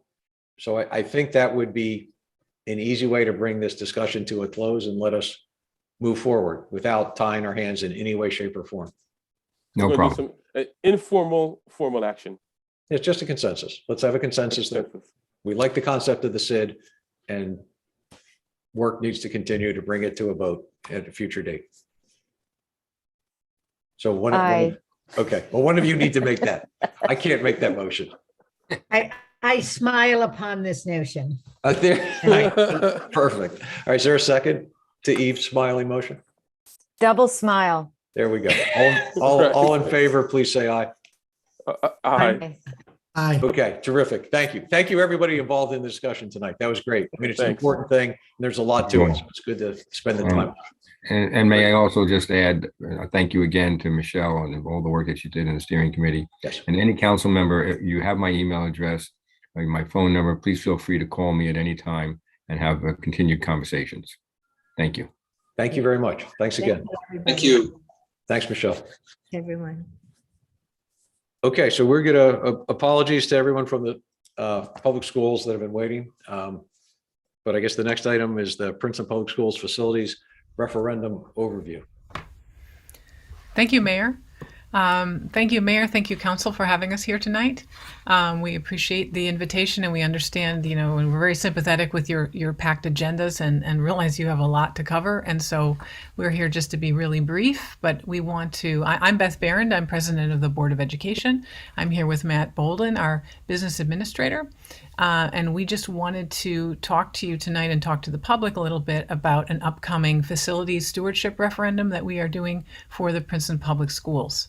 And I'll just say at the outset, as a board member and as an administrator, we are not here to advocate for anything. We are only able to provide information. But we do want the public to understand what is happening, because as of Saturday, we understand that over 5,000 ballots have been mailed to the community about this referendum. And so we're in a position of having to try to figure out how best to educate everyone in a timely manner. It's a little unusual because in the past, when we talked about issues relating to the schools, there would be a vote on a particular day, and we could kind of target the information to come out at that point. But for this election, we actually have a lot of people who are getting ballots maybe today or tomorrow. And then we have a number of people who will want to vote in person in January. So we've got a longer period, and we just want to make sure everyone has the information. So tonight, I'm just going to give you a little bit of an overview of what we're up to and why we're doing it. We've sent you a full presentation, which is attached to the agenda for this meeting. We will not go through that with you here. We hope that you can read it, and we're going to talk about where people can find more information. We are having an information session this Wednesday night for the public. So I just want to say, So to kind of explain what we're doing and give some context, the Board of Education is committed to the long-term cost-effective stewardship of Princeton Public School facilities to support student learning and health and safety of students and staff. And as you may know, we have 6 school buildings and the Valley Road site. And some of those are, the high school was built in 1927. The Little Brook School was built in 1957, Riverside in 1959, and some of our other buildings in the 60s. And this community has repeatedly made the decision that we would like to continue to use our buildings that we have rather than build new. So we kind of come at it saying, well, we have to steward the buildings that we have and make sure they're healthy and safe for our kids. So in 2019, the board requested a comprehensive roof audit and review of building systems. We were fortunate to have Mr. Bolden join us, as well as Dave Harding, who is our facilities administrator. And so when they came on board, the board said, please look over everything and tell us what needs to be done so we can get on a regular schedule. So in 2020 and 21, we had audits and system reviews by outside professionals, and they came back and identified $17.5 million in necessary capital investments. And that includes end-of-life roof systems, siding, masonry, rooftop HVAC. Over 67% of the roofs in the district actually need to be replaced. They've kind of had an end of life at least 5 years ago, and then there's a whole nother set that has end of life in about 2 years. And we have a referendum hub on our website that actually has that roof report, which people can read and see each building and see all the roofs if they're interested in that. But we're happy that we have data that shows us what needs to be done and in what order. So we put those projects to the state in this year in July, and in October the state came back to us and deemed our capital projects eligible for up to 34% in state funding of the principal and interest for bonds. And we then scheduled a referendum for January 25th, 2022, with the goal of starting work in the summer of 2022. We are currently finishing out the projects from the last referendum, which we anticipate now to be done no later than spring of this year, so there's not going to be an overlap. When we do work on the buildings, we can't do it when the kids are in there learning because it's not safe. And as you may know, we have over 500 kids in our schools in the summers doing all sorts of enrichment and catch-up and special enrichment programs, so we have to space this work out over 5 years or 4 or 5 years. So that's kind of what we're proposing. And why are we doing it through a referendum? A referendum requires voter approval. Some school districts can do smaller projects through budget or capital reserve, but you don't get state funding for that. That means that the local taxpayers would pay 100% of the costs. The funds are diverted from teaching and learning and from the operating budget. Larger projects really can't be done. We don't have the funding for these projects in our operating budget. So that's really not the best option for us. So we've chosen to go and propose another long-term financing with the state, again, paying up to 34% of principal and interest. And by the way, our taxpayers have paid state taxes. We've all paid state taxes to New Jersey that go into a fund just for this purpose. So this gives us an opportunity to actually bring some of those dollars back into the community from the state. So we see that as a real bonus there. And then local taxpayers would fund the remainder over the term of the debt, which is, in this case, we propose 20 years. And there's no impact on the operating budgets. We have some flexibility. If you raise the fund and say you're going to do these projects over a term of years, you don't have to do them immediately. You can do them as it makes sense over 2, 3, 4 years. And we obviously now need to get voter approval. So we believe this is a cost-effective way to invest in the long-term maintenance of our facilities as a community. And we also know that it's best practice for school districts to do this every 4 to 5 to 6, 7 years, to do a larger maintenance referendum that then allows those funds to be available for this work. We note that the long-term interest rates currently are at historic lows, but they are rising. And we note that we are one of the few districts in the state of New Jersey that has a AAA credit rating, which does give us access to better financing rates, which we are grateful for. And we also note that there's debt from previous projects rolling off next year, and that the tax levy will decrease for the facility side of the ledger, even if we take on new bonds. And we will be putting some graphics up on our website that will show people how that curve is going down. So this is not going to increase taxes. Next year, the taxes will go down for facilities financings, even if we do approve new bonds. And We also, I want to say just in particular, assuming you have an average home of 838,000 assessed value. So what this specifically means is in the first year, a taxpayer would pay $172 towards this debt. The second year would be $262. And then the third year would be $65 for the remainder of the facility for the remaining 18 years. And the reason we are trying to kind of front load the debt is that if you structure it this way, you can save up to $500,000 over the term of the facility. And we're pleased that we're able to try to structure it this way. And given that we have existing debt that's coming off and is retiring, it smooths out the curve as well, which is good fiscal practice. And I guess, what else do I want to say, just as an introduction? This year is an off-cycle election. Again, another reason that we want to make sure people are informed of what is going on with this referendum and that it's happening and what it's for. And the roofs will be solar ready. It's another benefit of what we're doing. And that means in 2 or 3 years, we'll be able to come with a proposal. We hope that it will not have any cost to taxpayers, given depending on what sort of subsidies are available. But we would like to bring solar into the school system, which will save on energy costs and also make us more sustainable.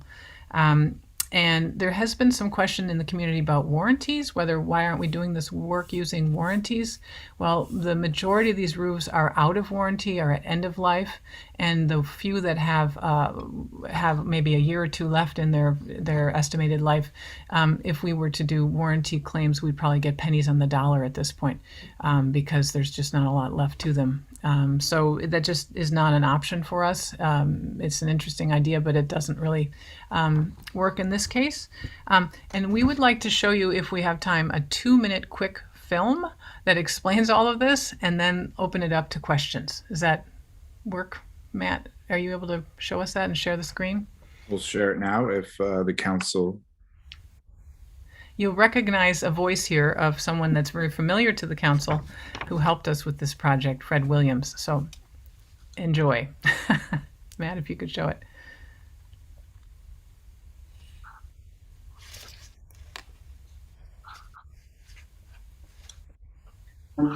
On January 25th, there will be a referendum to vote on issuing $17.5 million worth of bonds to make important repairs and to fund new roofing for Princeton Public Schools and additional critical repairs to structures at all 6 school buildings. In-person voting will be held on January 25th between 1:30 and 8 p.m. Mail-in ballots can also be returned to the box in front of the Princeton Municipal Building. The largest part of the proposed project involves roof repairs at all 6 schools and includes significant new roofing. After many years of patchwork repairs, a significant portion of the roofs have reached the end of their useful lives.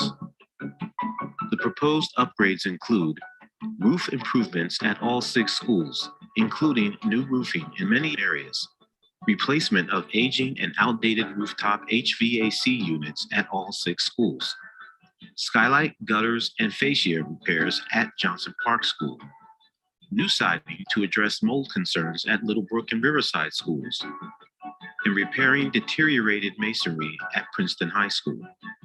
The improvements include solar-ready roofing at all schools. This allows for the installation of solar panels within the next few years. Additional subsidies may result in solar panel installation at a future date without any additional cost to taxpayers.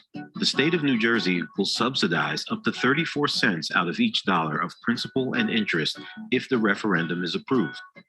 The district would not be eligible for the state of New Jersey subsidy if Princeton Public Schools were to pay for improvements using capital reserve funds. Funding repairs through a referendum is the most cost-efficient way to get this work done. This referendum provides the community with an opportunity to vote on the proposed facility stewardship referendum, which will allow the district to receive financial assistance from the state to ensure our facilities are safe and healthy places for our students to learn and our staff to teach. Please plan to vote by mail or to cast your vote in person on January 25th. Princeton Public Schools invites all community members to attend an information session on Wednesday, December 15th at 7 p.m. Please check the school district website at princetonk12.org for the Zoom link and to learn more about the referendum. Go to princetonk12.org and click on the link for Referendum 2022.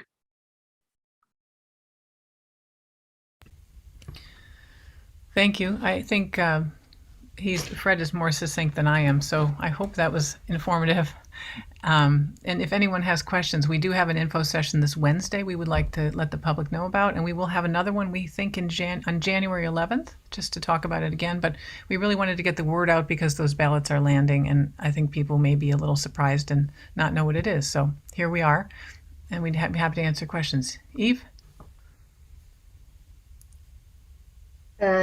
Thanks, Beth, and Matt, thanks for this presentation. I'm thrilled that you're moving towards solar ready, and I think, investing in our schools is very important.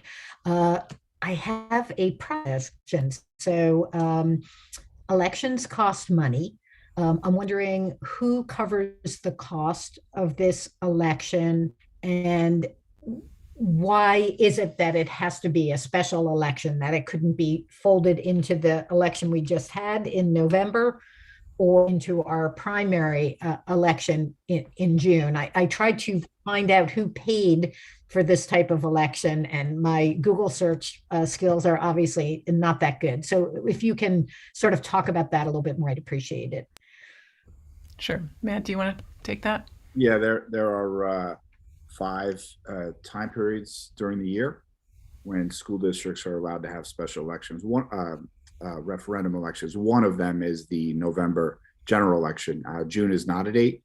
January, March, September, November, and December.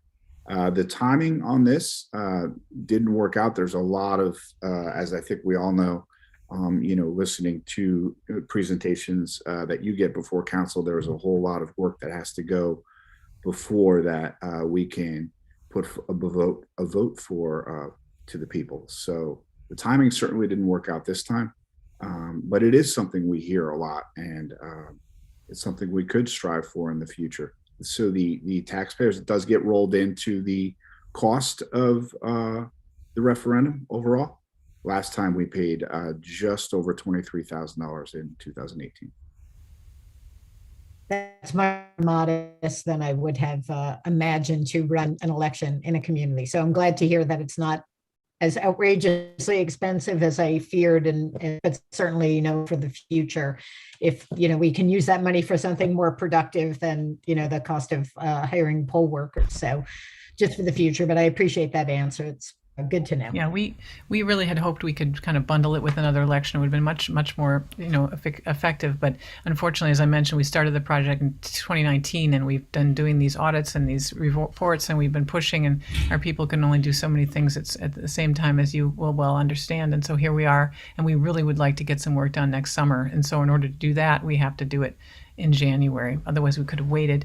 But then we wouldn't have been able to do the roof at Littlebrook next summer, and Littlebrook is really in bad shape. David? Yeah, in looking through the packet, there were several instances cited of large dollar savings by other districts by investing in green HVAC systems, the solar panels, and it seems like it could be a real benefit to the district to, even if you had to spend a bit more on the referendum, to save significant amounts to your operating budget by doing that kind of investment. And I was struck in the presentation that you talked about these great savings in the other districts, but you didn't talk about the great savings you were going to recognize in Princeton by doing that kind of thing. So I'd like if Matt, or either one of you could just talk a little bit about how green the replacement HVAC equipment is that you're planning to install, and whether by investing a little bit more on the capital side, you could get some real benefit on the operating side. So that's a very good question. We have been working hard here to really fast forward our sustainability work. This last summer, we rolled out direct install. It's called the direct install program. So that's capped at our elementary schools because it's based on peak demand. So the middle and high school were not eligible. but we rolled out LED lighting as well as replacement of some aging HVAC equipment, some hot water heaters, and it worked out very well. So we will see savings from that. So the forecasted savings going forward, so there's a certain amount of economies of scale needed to roll out solar. In this community, I think we're all pretty aware that there's not a lot of space to some districts put them on the ground. You'll see in the my community, Montgomery, there's more space. So they put a lot of solar panels on the ground. We don't have that luxury here in Princeton. So the plan is to get the roofs, a certain large enough amount of roofs to be replaced, to be able to focus on rooftop, as well as possibly parking installations over parking lots is another way to increase the solar spread. And we would likely do a power purchase agreement going out in the next few years. And we will also be potentially combining that with an energy saving incentive program, wrapping in some additional savings at the middle school and high school. LED lighting is always the kind of low hanging fruit when you're talking about the economics or the dollar savings related to sustainability. So you can use that energy savings then to pay for other things. Like we were able to finance, we got 80 cents on the dollar back during the direct install program. And we would look to do a tightly managed ESIP because the professional fees can sometimes become a little bit excessive. So that's really the game plan that we're looking at over the next few years. We have been working with Sustainable Princeton starting a few months ago, and they're assisting us at looking at all phases and different realms of sustainability, not just energy. Great. Just one last question. As you replace roofs, are you upgrading the insulation quantities in the roofs? Is that something that has a payback as well from energy savings? That is part of the roof replacement. It's very important to have the insulation in there. So there's not really a large amount of benefit in having more or less insulation. We're looking to do white EPDM roofs that reflect off the sun. But then again, it's counterbalanced, right? In the winter, the black would absorb the sun, so theoretically you could have less heating costs. So it's kind of a break even there, so to speak. Okay, thanks. And David, I'll just mention, we also, we do these referendums. So ideally, we should do these every, 5 to 7 years with the big pieces. But then in between, we do use capital funds where we have it. For example, the control systems that we're now putting on. We were so fortunate to get the HVAC into the elementary schools right before the pandemic. I mean, we were one of the, now those costs have gone up, they've skyrocketed and everybody wants to have them. But we had the state-of-the-art HVAC in the schools right before the pandemic began, and with the MERV filters, and so we were able to have something to work with. But we've now also we were putting in a control system for the whole thing, which will then help us save in energy costs and control the units much better. It wasn't in the referendum. We're using capital funds for that. I think, purely in terms of the PR value, if you can beef up the green checklist, if you will, in the presentation that you're giving, I think it'll have resonance with this community. Thank you. Other council comments or questions?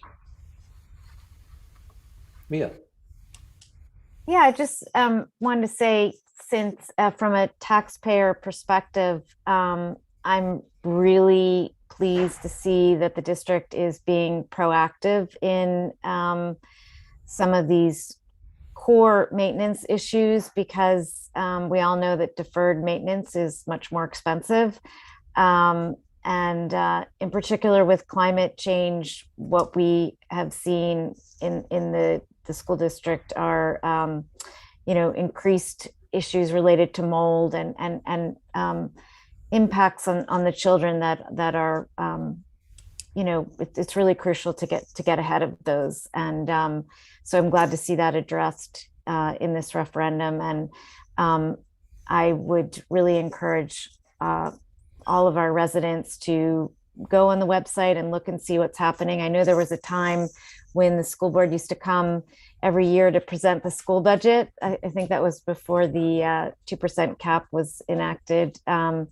But this is taxpayer money, and the vote is coming soon. And so it's important to find out what this is about and how it's structured, and what the funds will go for. So thank you so much for coming. Thank you, Mia. Thank you. Any other council questions or comments?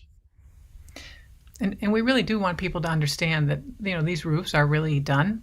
And so we don't really have a choice. I mean, they have to get repaired, and we don't have money in the operating budget to do all of it. And, we're a large school, we're not a large school district, but we have a significant number of physical assets that we have to maintain, just like as if you have your own home, you have to kind of make the repairs. And so we can get 34% back effectively on the principal and interest from the state if we do it this way. So we really hope that people understand that that's why we've chosen to do this. And it may sound like a big chunk of money, but it really is over a multi-year period. That's right. Okay. Well, thank you very much. Thank you for the time. We appreciate it. Any questions or any suggestions we welcome, and we welcome, anyone reaching out to us or going on the website or however, and Wednesday night is an info session. So thank you very much. Good night. Thank you. Have a good evening. Appreciate it. You as well. Okay, we have 3 public hearings on ordinances. The first ordinance is 2021-35, an ordinance by the municipality of Princeton regarding the sanitary sewer system, the municipal separate storm sewer system, water and civil emergencies, and amending the code of the Borough of Princeton, New Jersey, 1974, and the code of the Township of Princeton, New Jersey, 1968. Could we get a motion, and then we'll have somebody just summarize what this is and debate or whatever. Eve, you're making the motion? Thank you. David's got the second. Deanna, Jim, somebody who's going to give us a synopsis. Andrew. Andrew, there you are, Andrew. Yes, Sorry, I didn't see you at Andrew's on the first. screen. I thought you had disappeared. Hey there. So just gonna, I guess, run through the talking points of the memo. This is a fairly large update to chapter 34, splitting it into 3 separate chapters. So this is related to the sanitary sewer, the stormwater sewer, some ordinances, and then also the water and municipal emergencies. Primarily, this is just taking everything that's not sanitary sewer related and putting it into separate chapters. And then for the sanitary sewer updates, it's primarily updating the language to adhere to statutes or reference statutes directly, as opposed to restating or having something not quite exactly worded correctly. Primarily the language within the proposed ordinance just matches current policy and various rules and regulations that we have to abide by. Some of the things that are of note is that the administration of everything within chapter 34 is slightly changed. So for instance, the sewer operating committee is no longer, and it has been no longer since consolidation, changing the name to PSC, Princeton Sewer Committee, for the actual advisory committee, and then the sewer division of the Public Works Department is the kind of staff entity, and that's not a change, that's just matching existing ordinance. Some updates to connections for the sanitary sewer. So requiring, and again, this is not so much a change of existing policy, but just updating the ordinance, ensure or requiring that each separate building has its own connection to the sanitary sewer, similar and almost identical to the requirements for other utilities. There is an inclusion for allowing certain ADUs, accessory dwelling units, to share connections with the primary residence, primary structure on the lot. There are some updates to the technical requirements for construction of laterals and more so for sewer extensions. Previously, we just said that sewer extensions had to abide by the state requirements. So this is extending a either publicly or privately owned and operated sewer main, i.e. more than 2 buildings are connected to this shared utility asset, or it goes along a roadway, or it has more than 8,000 gallons per day of flow. So these are larger structures, and we're just updating the design requirements for acceptance of those to ensure that our sewer system is built in a way that's going to last a long time and not leak as an environmental concern and financial concern, but then also to ensure that the maintenance of that structure, that facility, is going to be safe for our workers, for the workers of private entities who might be operating private sewer systems.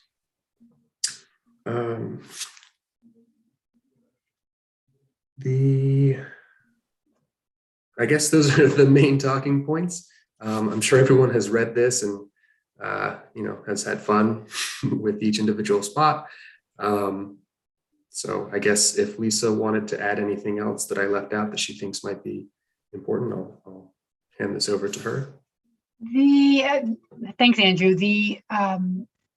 Since introduction, there were several proposed minor revisions made to the ordinance, and they're contained in a red line version that accompanied a December 7th memo from our office.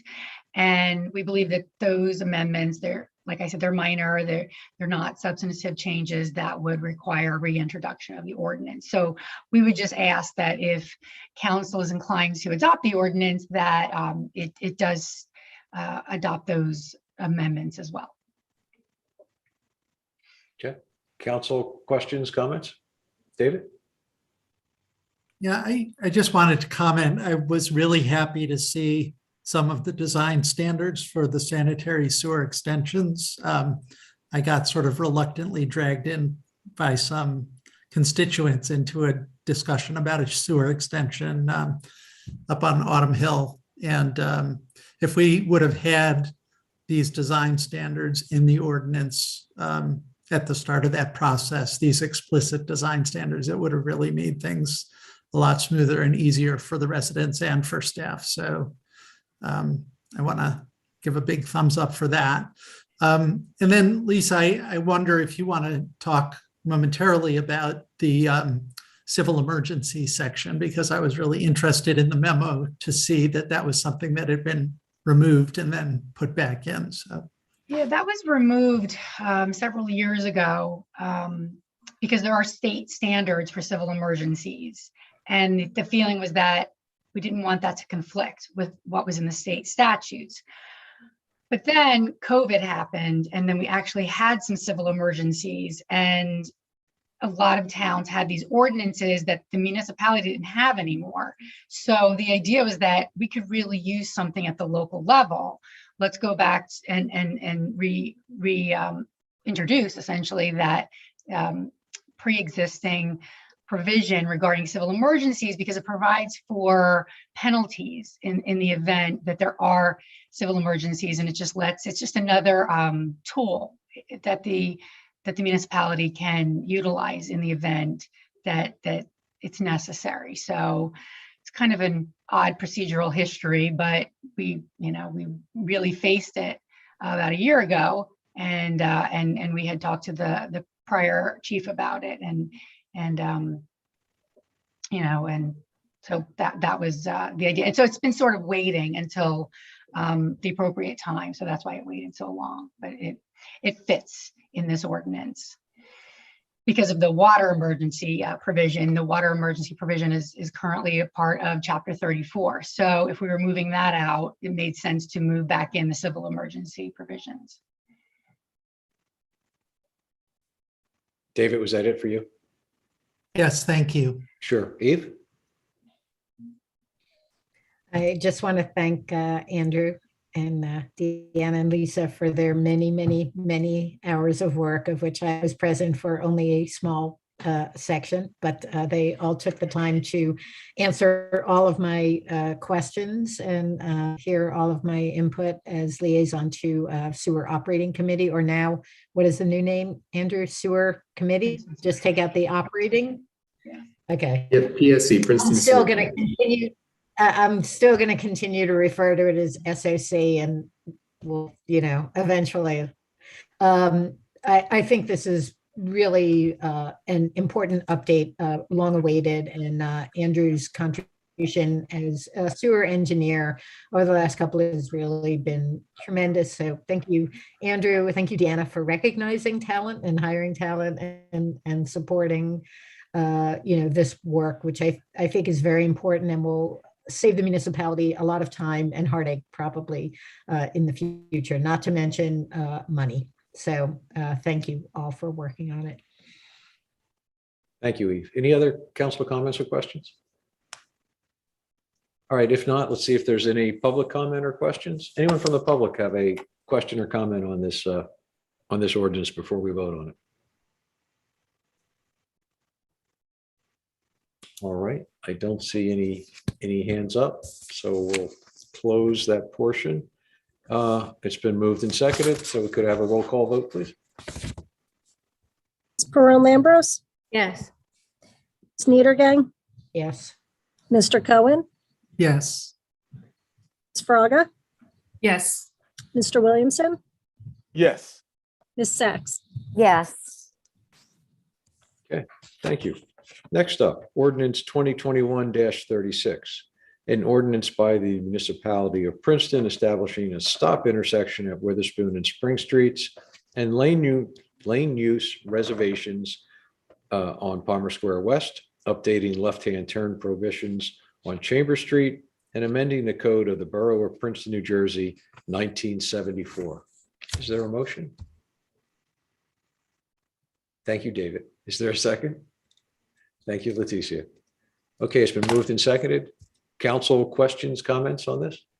Or actually, sorry, Deanna, do you or Jim want to, give a little synopsis first? I can do a very quick one. Jim is deferring to me. This is related to the Witherspoon Street Phase 1 improvement project. The lane use reservation on Palmer Square West and the Chambers Street left turn restrictions are related to mitigation efforts for the traffic that gets displaced by the northbound operation on Witherspoon Street. Additionally, there is a provision for the stop signs, one that has been existing during the COVID operation on Witherspoon Street southbound at Spring. And then we've added in a new stop sign on northbound Witherspoon at Spring as well, based on traffic safety concerns and upon the advice of our traffic engineer. Thank you very much. Mm-hmm. Any council questions or comments? David? I just want to comment that I'm really excited about these improvements. I know it's kind of a funny thing to get excited about, but in particular, the 2 turn lanes coming out of Palmer Square West. This is something that I've been aware of and tried to use with varying success over the last 20 years, because there's plenty of room for 2 distinct lanes there, but not every driver has been respecting that. So I think it's fantastic. It's really going to help traffic flow to be able to have people turn right out of Palmer Square West without getting backed up behind somebody trying to turn left there. And after being nearly struck in the crosswalk at Spring and Witherspoon numerous times, I'm excited about that too. So thanks to engineering for this. Thanks, David. Michelle. Yeah, thank you, Deanna and the engineering team. I think the timing is good. I guess the parklet will be removed or has been removed, and so the timing to put that in should work out nicely. And just thank you. I'm anxious to see how this mitigation will help with traffic flow in the busy season here. Thank you. Thanks, Michelle. Any other council comment or questions? Okay. Any public comment, questions on this ordinance? No hands, Mayor. Okay, we'll close the public portion of that. And let's have a roll call vote on this too, please. Ms. Pearl Lambros, Yes. Ms. Niedergang, Yes. Mr. Cohen, Yes. Ms. Fraga, Yes. Mr. Williamson, Yes. Ms. Sacks. Yes. Okay. Ordinance 2021-37. An ordinance by the municipality of Princeton authorizing historic signs as accessory uses in all districts and amending the code of the Borough of Princeton, New Jersey, 1974. Is there a motion? Leticia, thank you. Is there a second? David, thank you. David just beat me. Yes, sorry. He's just a little quicker. Okay. David was still excited about the last ordinance. I know. There we go. I'm And just upset that I lost out to Leticia for getting the original motion. All right. Is there a synopsis of this that somebody wants to provide? Lisa, thank you. This is a relatively simple amendment to the zoning ordinance and long awaiting from zoning and historic preservation standpoint. They have been looking for a provision that would allow historic signs on all properties as accessory uses in town. So this ordinance sets forth the standards for the historic signs and ensures that they comply with basic standards for signage, and also that basically they recognize the historic significance of the properties on which they're going to be located. And there are standards set forth in the ordinance for what will be historically significant for purposes of the ordinance. So it's a relatively simple but significant change to the zoning code. Thank you, Lisa. Sure. Any council questions or comments? David? Yeah, I just am curious, Lisa, if you can clarify, there's one reference to the fact that these signs can be illuminated or unilluminated. And I just wanted to make sure that illuminated versions will have to comply with the regular signage ordinance for illumination of signs. Yes, yeah, that was a question I had, and yes, they do have to comply. And basically, it's not like neon lights; they're lighted. Yeah, they have to comply. They can't interfere with their neighbors and things like that. So the zoning department will be ensuring that they comply with all the remaining requirements. Thank you. Good question. Thank you. Any other questions or comments by the council members? Okay. Is there any public comment or questions on this ordinance? Not seeing any hands.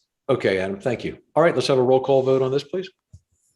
Ms. Pearl Lambros, Yes. Ms. Niedergang, Yes. Mr. Cohen, Yes. Ms. Fraga, Yes. Mr. Williamson, Yes. Ms. Sacks. Yes. Okay. Ordinance 2021-38, an ordinance of the municipality of Princeton vacating an unused municipal sanitary sewer easement on and within certain real property located at 100 and 101 Thanet Road, Block 5502, Lot 4 on the municipal tax map. Is there a motion on this? Sorry, my mind went blank for a second. Mia, thank you very much. Michelle was quickest on the second. She got the second. We Gee. could have a do-over. Yeah, do over. There you go. All right, so it's moved and seconded. This was to help with the affordable housing projects to get this easement out of the way so they can move forward. I don't know if we need any, Lisa, I don't know if you had anything else to add besides that. I should have. No, that was really, that's what I would say as well, that this is necessary. The vacation of the easement is necessary to allow the construction and the project to move forward. Okay. Jim, if I stepped on your thunder, sorry. Were you supposed to say that one? No, I'm here in case you have any questions. It was an unused easement that is no longer necessary for our sanitary sewer system. So easily vacated. Thank you. Any council questions or comments? All right, seeing none, any public questions or comments on this ordinance? No hands, Mayor. Okay, we'll close that portion. Can we have a roll call vote on this also? Ms. Pearl-Lambros, Yes. Ms. Niedergang, Yes. Mr. Cohen, Yes. Ms. Fraga, Yes. Mr. Williamson, Yes. Ms. Sacks. Yes. Okay, that's the 4 public hearings. We're done. We go to resolutions. Leticia, could you handle the first resolution? Just because I'm related to the owner of Hinkson, so I should not. Okay, I did not know that. Sure. Resolution 21-359. And this is a resolution of the mayor and council of Princeton authorizing Hinkinson's The Office Store, Inc. It's a lease renewal. And it was carried from November 22nd, 2021 council meeting. Is there a motion? Michelle, and Eve seconds. And any discussion on this? No. No, I just like to comment that I'm glad to see, I think that we have a responsibility as a landlord in this instance to uphold the standards that we asked other landlords to uphold during COVID. And, work with our tenant to come up with a resolution. So I'm really glad that we were able to extend this. It's an iconic store for us. But I think importantly, we asked landlords, property owners to work with tenants, and I'm glad to see we did the same. Great. Thank you for that, Michelle. Eve?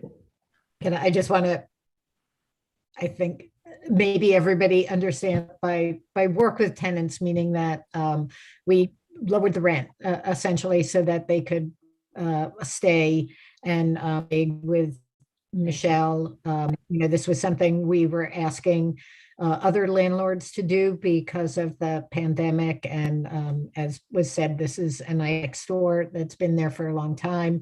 And if you look at the schedule of the rent, by the end of 4 or 5 years, they'll be back where they were pre-pandemic. And you wish them all the success in getting back to being a successful and really part of the fabric of downtown. So Great. Thank you for clarifying, Eve.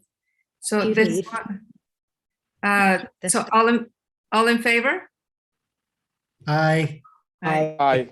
That passes unanimously. Thank you. Thank you. And Leticia. aye for me too. Okay. All right. Next up is resolution 21-365. Resolution of the municipality of Princeton in the county of Mercer, New Jersey, authorizing the execution of a First Amendment to the redevelopment agreement by and between the municipality and Princeton LIHTC Urban Renewal LLC in connection with the development of a portion of Block 5502, Lot 4, commonly known as 100-101 Bannock Road. Is there a motion on that? Mia, thank you. Is there a second? Michelle, thank you. Any question or comment on this? All right, seeing none, all in favor, please say aye. Aye. Aye. Okay, it's everybody. 21-366, resolution of the mayor and council of Princeton approving police corporal promotions 2021. Is there, Leticia, thank you. David, thank you. Leticia had made the motion. David has the second. Questions or comments? All in favor, please say aye. Aye. Aye. Okay, that's everybody. Congratulations. 21367, resolution of the mayor and council of Princeton authorizing the execution of a partnership agreement in connection with the acquisition of certain property known as Block 102, Lot 6.02. Is there a motion on this one? Eve, thank you. Mia has the second. Sorry, what property is this? Mayor, this is the 153 acre Lanwin tract that we've been working on the acquisition of. I want to thank our administrator, Bernie Hastovic, who's played a really important role in this, and our community partners, Friends of Princeton Open Space, ably represented by Wendy Major, the Rideau Conservancy, Trish Shanley and Chris Barr, Jay Watson, and Lisa Nuji Conservancy, and last but not least, the Watershed Institute, all of whom have made really important roles in fundraising, in procuring Green Acres, which is state open space funding, and Mercer County open space funding. Shout out to Mercer County Executive Brian Hughes, who really helped us get the funding on this to exceed the cap that normally applies to these types of properties. So this is a partnership agreement between the various partners. Princeton is fronting the money for this. We got a great bond sale. So it's cheap money for us. We're fronting the money, and between the private fundraising and the Green Acres and county funds that were raised by various partners, that will be back to us over the course of several years. And Councilwoman Sachs has been working intimately on this along with me. So Mia, anything you want to throw in? Just that again, thank you for all the open space advocates who've worked so hard, and you know, they're, you know, when the open space tax was originally passed by Princeton residents, I know they had opportunities like this in mind that don't come along very often and make a huge difference for the town. And so I'm also grateful to the people who worked so hard and passed that twice. And I hope that we can make this, to some of the points made earlier, make it accessible for residents to use, and for trails and in many other ways. So thank you to everyone who contributed to this over many years. All right, Michelle and then David. Yeah, I just want to thank you, both my council colleagues, Bernie, our administrator, and all the people that did the fundraising for this, and our county administrator. This is exactly what the Open Space Fund is meant to be for. We have it there for a reason, and I can't think of a better project to be putting that money into. So I just thank you all for making it happen, because it could have gone south, but it happened, and it's just because of your hard work. And thank you. David? Yeah, I'm also thrilled about it, but I do have a question. I noticed in the partnership agreement that our ownership share is considerably more than the dollars that we're supposedly putting in, the ownership share at closing. And I was just wondering if anybody has an explanation for why that is. Bernie, do you want to explain that? I think ultimately we will own the whole thing, but it's a process. Bernie, do you want to explain that? I feel like I'm not going to do a good job. I think it largely has to do with the fact that different monies will be coming from other sources to these entities. So they had to take an ownership interest. And so it was set at 15%, so they can maximize the amount of outside monies they can take in to contribute toward the ultimate purchase. So that's why I think the numbers are as they are. And but ultimately we will own it all? Is that it will be a municipal property? I think that's the understanding, isn't it? Oh, you're Yes, shaking her head. But Because we often transfer that was not my ownership to the conservation what entity? I forgot the name of the organization. we are at least going to keep a large portion of this. We're not transferring it out to other entities post-closing. Okay. Princeton is taking responsibility for, it falls under our domain in terms of administering, costs incurred will be ours, but it'll part of our open space inventory. I may not have read this as closely as Bernie. I didn't realize that the ownership portion owned by our community partners was getting eventually transferred back to us. Maybe that's the case. I'm not sure it really matters since it's permanent open space. Whether FOPOS, Friends of Princeton Open Space, owns 15% or we own, that portion. I'm not sure why that matters, but there's no plan to transfer it to another entity other than Princeton. We will be managing it for the future. I think I'm at least accurate on that one. Bernie, is that straight? Yeah, and no matter who owns what percentage, it will forever be preserved, just so everyone understands that. Okay. Any Thank other you. questions? Thank you. Any other questions or comments? Okay. This is a big deal. Mayor, Yeah, if I can say this real fast, I mean, the great thing about this is one of those things where a lot of future generations will look back and thank the current council, mayor and council, and our municipal staff for what they did in getting this. Yeah, saving the last 100-year-old forest in the town is pretty darn important. It's quite an accomplishment, and everybody involved really deserves a huge thanks from the community. All right. Any other questions or comments? All in favor, please say aye. Aye. Aye. Okay, that's everyone. All right, so now, I was just wondering if there was any public comment, but I don't think there is. So yeah, I don't see any hands up, so. Yeah.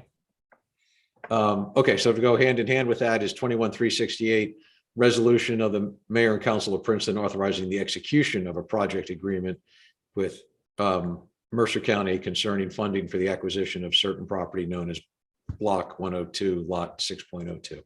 Is there a motion on that? David, thank you. Is there a second? Michelle, thank you. Any questions or comments? All right, seeing none, all in favor, please say aye. Aye. Aye. I Thank you. 21-369, resolution of the mayor and council of Princeton authorizing the adoption of the 2021 Mercer County, New Jersey Hazard Mitigation Plan update. Is there a motion on that? Leticia, thank you. Michelle's got the second. Questions or comments? Yes, Michelle. So this was, I think, Mike Yee, this was the mitigation plan that I think needed to be submitted to the state for us also to be compliant.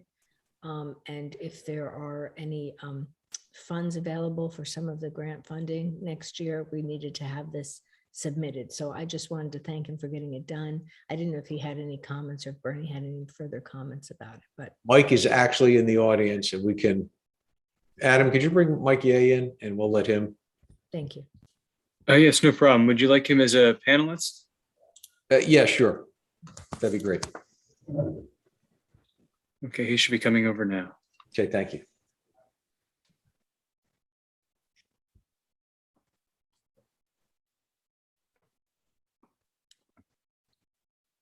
Yeah, Mike, just unmute yourself and then jump in. Good evening. Thank you for having me. Councilman Peron-Lambros had it correct. This is part of an update that's a 10-year-old renewal process through the County Office of Emergency Management. We're reviewing Princeton's look at hazards and how we can impact and try and mitigate those challenges. We worked hard with Deanna and Jim Purcell on the engineering side, on the floodwater side, to identify areas that have flooded, that have, will possibly flood. The irony is we prepared and submitted this prior to Ida arriving, and after Ida arrived, we did review it again, and it's in good order. So it does allow us to apply for funding at the state and federal level. Thank you, Mike. Thank you, Mike. Any other council questions or comments? Just comment that, I mean, it's really important in this day and age that we, we have this ability. And I know we looked at some equipment that's going to need to be replaced and other things that need to be done. So this is super important. So thank you. Okay. All in favor, please say aye. Aye. Aye. All right. Mike, thanks for jumping in. 21370, resolution of the mayor and council of Princeton supporting A4270 and S2516, eliminating credit score standard. Is there a motion on this? Leticia? And Dwayne has the second. Council comment or questions? Eve? I just want to say thank you for bringing this to council for approval. I hope it's one of the things that spurs the state to take action. It's something, one of many things that can be used to keep people who are eligible for affordable housing from actually applying and getting that housing. And so the more we remove those barriers, the better it is. So those who worked on it, Dwayne, Leticia, thank you. And to our housing. Affordable Housing Board. Yeah. Well, affordable housing, sorry, forgot words. Affordable housing, Maureen Fullaway and others as well. So thank you. Affordable Housing Department, right. Okay. Any other council comment or question? All right. All in favor, please say aye. Aye. Aye. Okay. 21371, resolution of the mayor and council of Princeton authorizing renewal of membership in the Mid-Jersey Municipal Joint Insurance Fund. Is there a motion? Michelle, thank you. Is there a second? Dwayne, thank you. Moved and seconded. Any question or comment? All right, hearing none. All in favor, please say aye. Aye. Aye. Okay, that's everybody. 21372, resolution awarding contract to Phonetics Imaging Technologies, Inc. for document management services under cooperative pricing agreement in the not to exceed amount of $300,000. David's got the motion. Is there a second? Michelle's got the second. Thank you. Council, question or comments? David. I just want to comment that this is a really important step in digitizing all of our files for land use applications, building permit applications, and so forth. And the investment is going to pay off because ultimately, once we have our GIS system up and running, we should be able to make documents available that now people have to file Oprah requests for and take a lot of staff time digging through musty boxes, in the attic of the Suzanne Patterson Center. So this is just a really important step on moving our operations online. Thank you. Any other comments or questions? All right, all in favor, please say aye. Aye. Aye. Okay. 21373, resolution to authorize payment to Earl Asphalt Company in the not to exceed amount of $82,848.76 for emergency repairs to curbing, side path, roadway embankment, and the storm sewer system on Rosedale Road between the Stony Brook Bridge and General Johnson Road. Is there a motion? Thank you, David. Is there a second? Thank you, Eve. Any questions or comments? David? It looks beautiful out there. They did a great job. I just want to thank, I was very appreciative of the fact we had them working for us. And then, so we were able to get these emergency repairs, post Ida. And thank you, Deanna and Jim, for making that possible. Otherwise, if we hadn't had them working in other areas of the town, this really could have been a much more delayed process. So. Thank you. Okay. Jim's taken the burden of managing most of this work for us, including working with Mike Ye on the FEMA grant process. So we owe him a huge debt on that. And just as an update real quick, since I have the floor, we are anticipating that Earl Asphalt will be coming in next Monday to start the work on Quaker Road at down by Port Mercer, so that we can get that roadway open. I know Jim's been trying to get a schedule of how many days of work they anticipate. And Jim, I don't know if you want to add anything else on that. Just keeping my fingers crossed that we get a right of entry from New Jersey State Parks, and that the Delaware Raritan Canal Commission allows the update to the permit, and the archaeologist shows up so that they can witness the work that's being done on Monday. So, but other than that, it's been pretty easy. Other than that, yeah. Too many cooks. Wow. Right. And then we've dotted all of our archaeologists. right, and we've dotted all of our I's and crossed all of our T's for the FEMA paperwork that I think is due next week. If anything else, it shows the public that the amount of people and organizations and agencies at different governmental levels that have to get involved to do something as simple as repair a road. So yeah. Yep. Mia, did you have your hand up?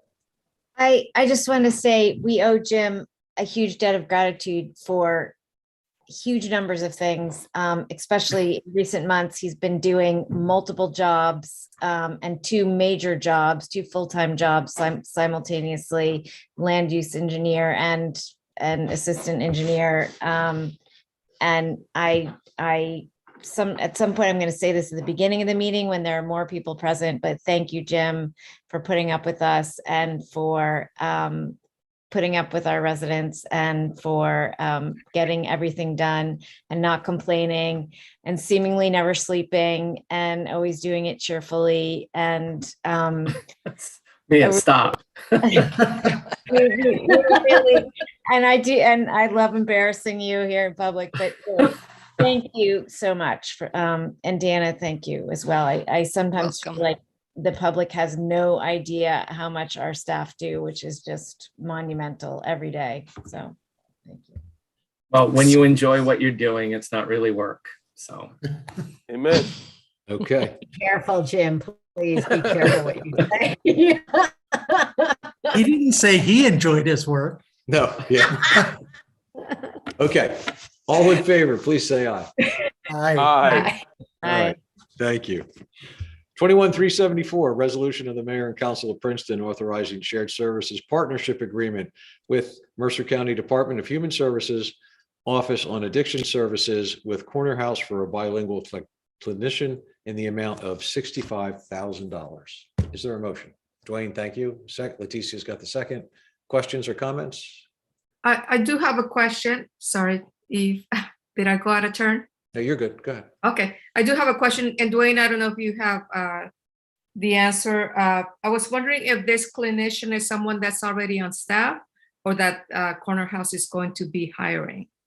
Oh, I don't know the answer offhand. I thought this was a let me find out for you. I don't want to speculate. I think I know what the answer is, but I don't want to speculate. So Okay. I'll check with David and I'll get back to you on that. Okay, because I knew that at one time they did have also that required special funding to hire, but I was wondering if it was the same individual or if they need to recruit again.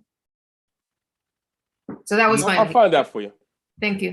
Yeah, my question was really almost identical to Leticia's, but of course it's tiny bit different. So I get to, so I remember passing the same resolution last year. So I guess, this is just something that Mercer County is giving us much towards this. And so is that accurate? Is this a position we already have filled and that we already have staffed and we're continuing it, whether or not it's the same person or is my memory wrong and this is something new that we have?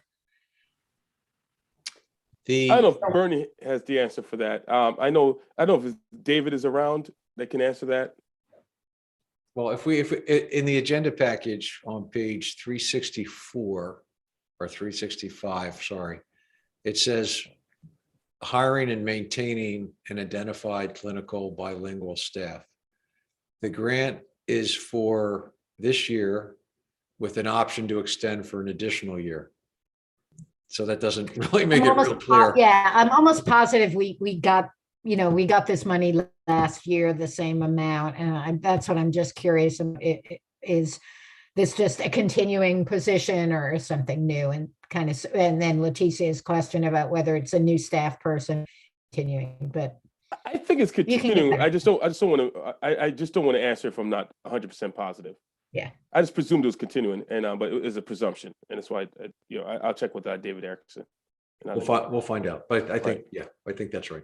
Any other questions or comments? All right, all in favor, please say aye. Aye. Aye. Aye. Okay. 21-375, resolution of the mayor and council of Princeton authorizing the purchase of community park pool filter replacement parts from If It's Water, Inc. in the amount of $31,591.44. Is there, Mia's got the motion. Michelle, was your hand up, Michelle? Michelle's got the second. Thank you. Any questions or comments? Love to support community park pool. That's it. And it's from If It's Water. What more could you ask for? Exactly. I do just have a quick thing. I know that the pool was really hard by Ida. This was one of several repairs that have to get done. And the rec staff, as usual, has just done a tremendous job in pulling things back together. Thankfully, it was pretty close to the end of the season. And I know things will be shipshape by the time we open again. Note the nautical metaphor. Pool, shipshape. Yeah. Want to be appreciated there. Very clever. It was not planned. That's it. Make sure we get it. Thank you, Rick. That's great. Any other questions or comments? All right. All in favor, please say aye. Aye. Okay. 21-376, resolution of the mayor and council of Princeton authorizing a 2-year contract with Gen Electric, Inc. in the amount of $84,080 for traffic signal electrical maintenance services. Is there a motion? Thank you, David. Is there, Dwayne, was that a? No, it wasn't. I didn't Okay, know. Michelle, I think Michelle had it. That's whatever. Oh, yeah. Somebody has it. It's been moved and seconded. Great. Any question or comment? Dwayne, don't try to scratch your face or something when we're in the middle of making a motion, all right? I didn't realize I did it. Come on. It's All right. just a natural reaction. All in favor, please say aye. Aye. All right. 21-377, resolution authorizing a contract award to We Drive You, Inc. for an amount not to exceed $279,755 for public transit services, option 2. Mia?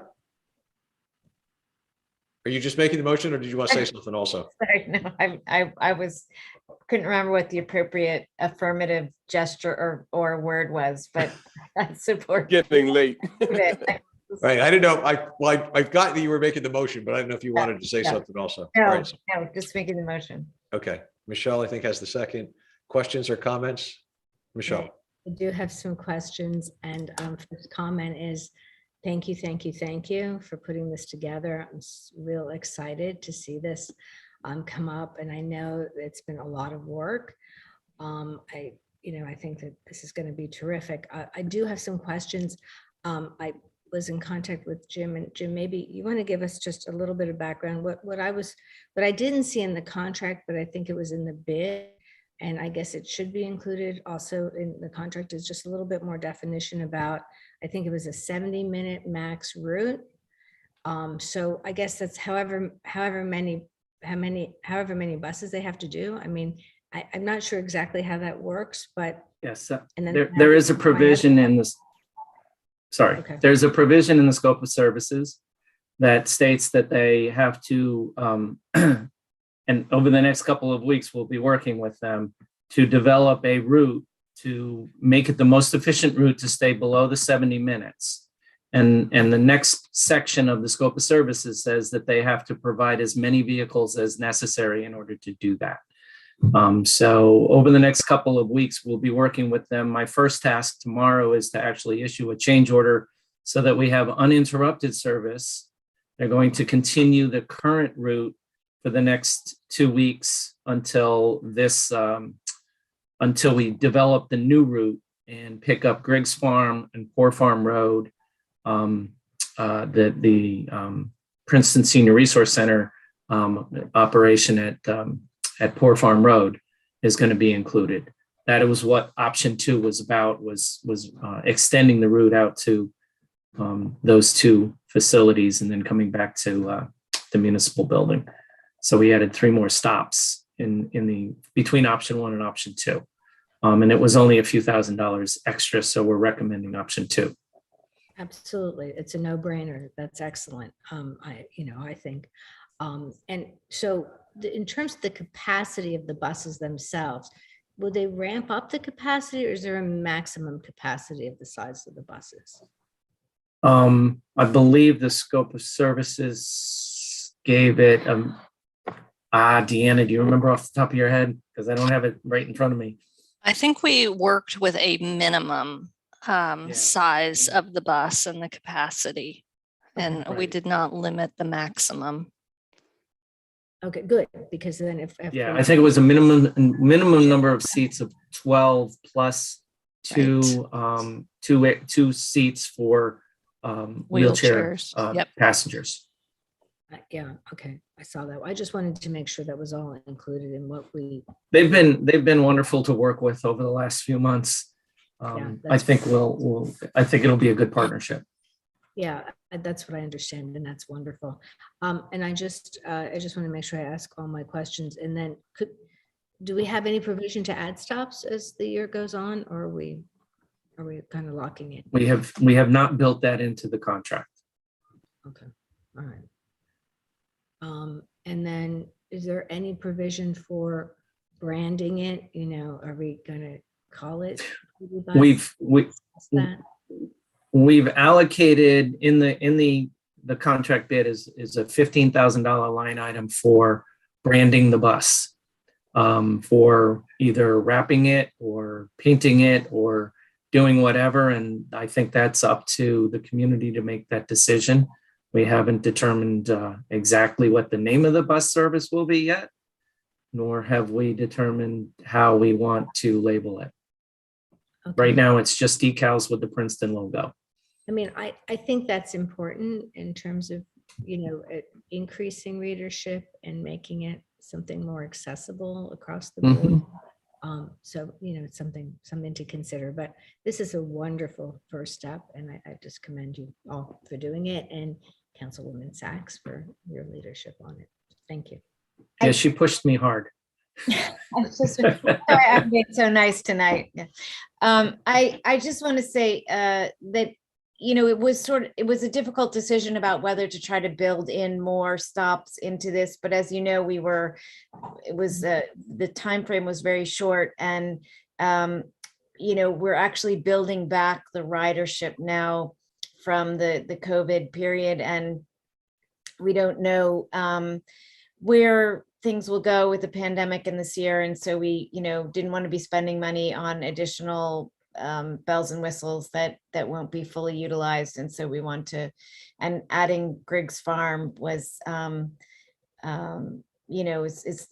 been the biggest request in recent years. And that I think was, the most important change that we felt was a priority. And I second that. Looking forward to seeing Trina Williamson riding the bus. And let me thank me and Jim for driving this. We drive. Okay, now we're gonna go. Okay, Eve has been trying to say something for a while now. Eve, you want to? Sorry, Eve. I often say very much, so I'm fine. I'm happy waiting for my colleagues to speak. So just regard me and Michelle's comments about communication back in, I think my first year on council, I spearheaded a group, the Transit Communications Task Force, and they did a bunch of work that we paid money for. So let's go back and look at some of that. Jim, I think that was before your day. Is that right? With working with oh my God. I can Yes. see him. Scott Don Mayor Brown and Don Scott Mayor Covey. Brown, right, Yep. right. Yep. Right, that's right. And Scott's name I remembered. But anyway, so there was a bunch of, I think really Scott was a great designer, a bunch of really nice work done for that. So let's go, we have ready and see to, and it was kind of ready just at the start of the pandemic and obviously, fell by the wayside. So I just want to make sure that we, look at that material and see to what extent that can serve the function. And I had asked me about this earlier, and this would not really relate to this current year, but, of course, moving forward, we'll have additional, large developments going up.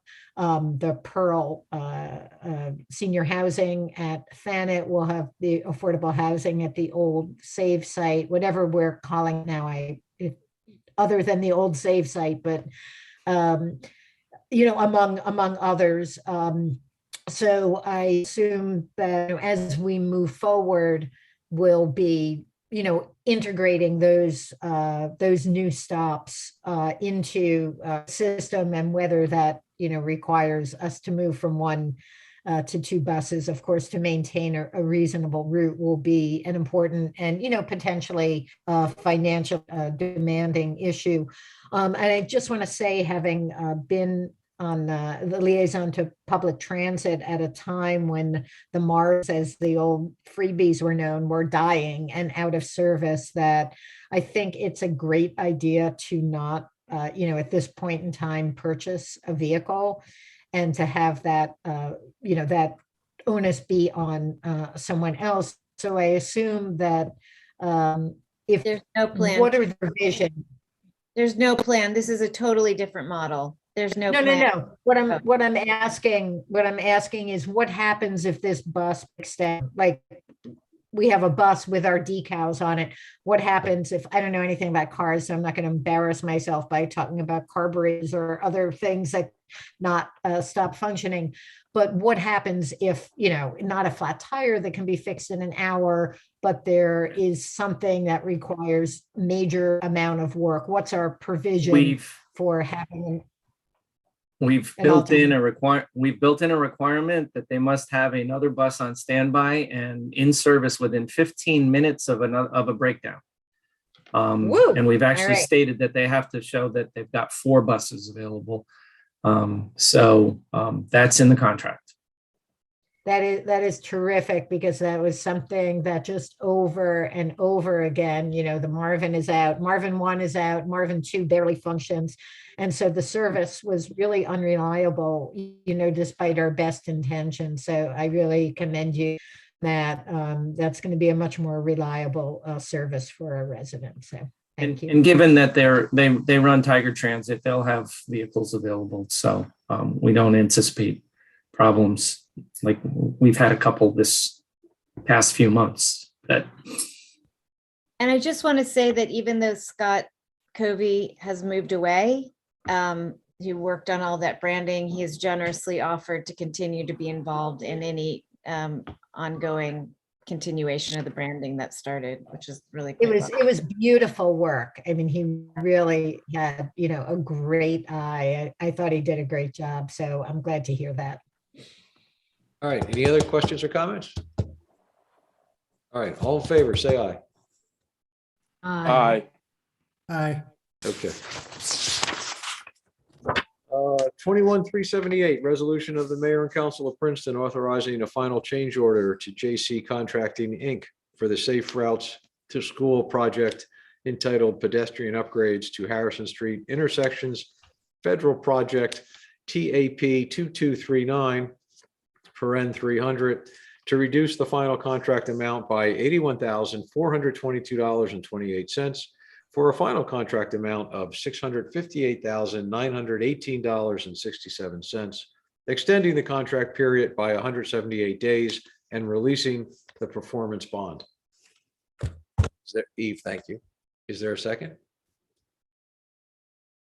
David, thank you. Questions or comment? Love to see us getting money back. Thank you. There you go. David? I guess my one question is, Can we now start to adjust the timing on these lights, or are we still waiting for something from the feds? No, we're actually meeting with our traffic consultant a week from today to take a look at the traffic signal timing to see if adjustments are needed at Hamilton as well as at Franklin. Great. Okay. Any other questions or comments? All in favor, please say aye. Aye. Okay. There are 7 items on the consent agenda, and assuming none of them need to be pulled, if someone wants to move the consent agenda. Leticia, thank you. Is there a second? Mia, thank you. All in favor of the consent agenda, please say aye. Aye. Aye. Okay, that's everyone. Would someone named David like to move to adjourn? I would like to move to adjourn. Thank you so much. Is there a second? Thank you, Michelle. All in favor, say aye. Aye. Aye. All right, we're done. Have a great night. Good night, everyone.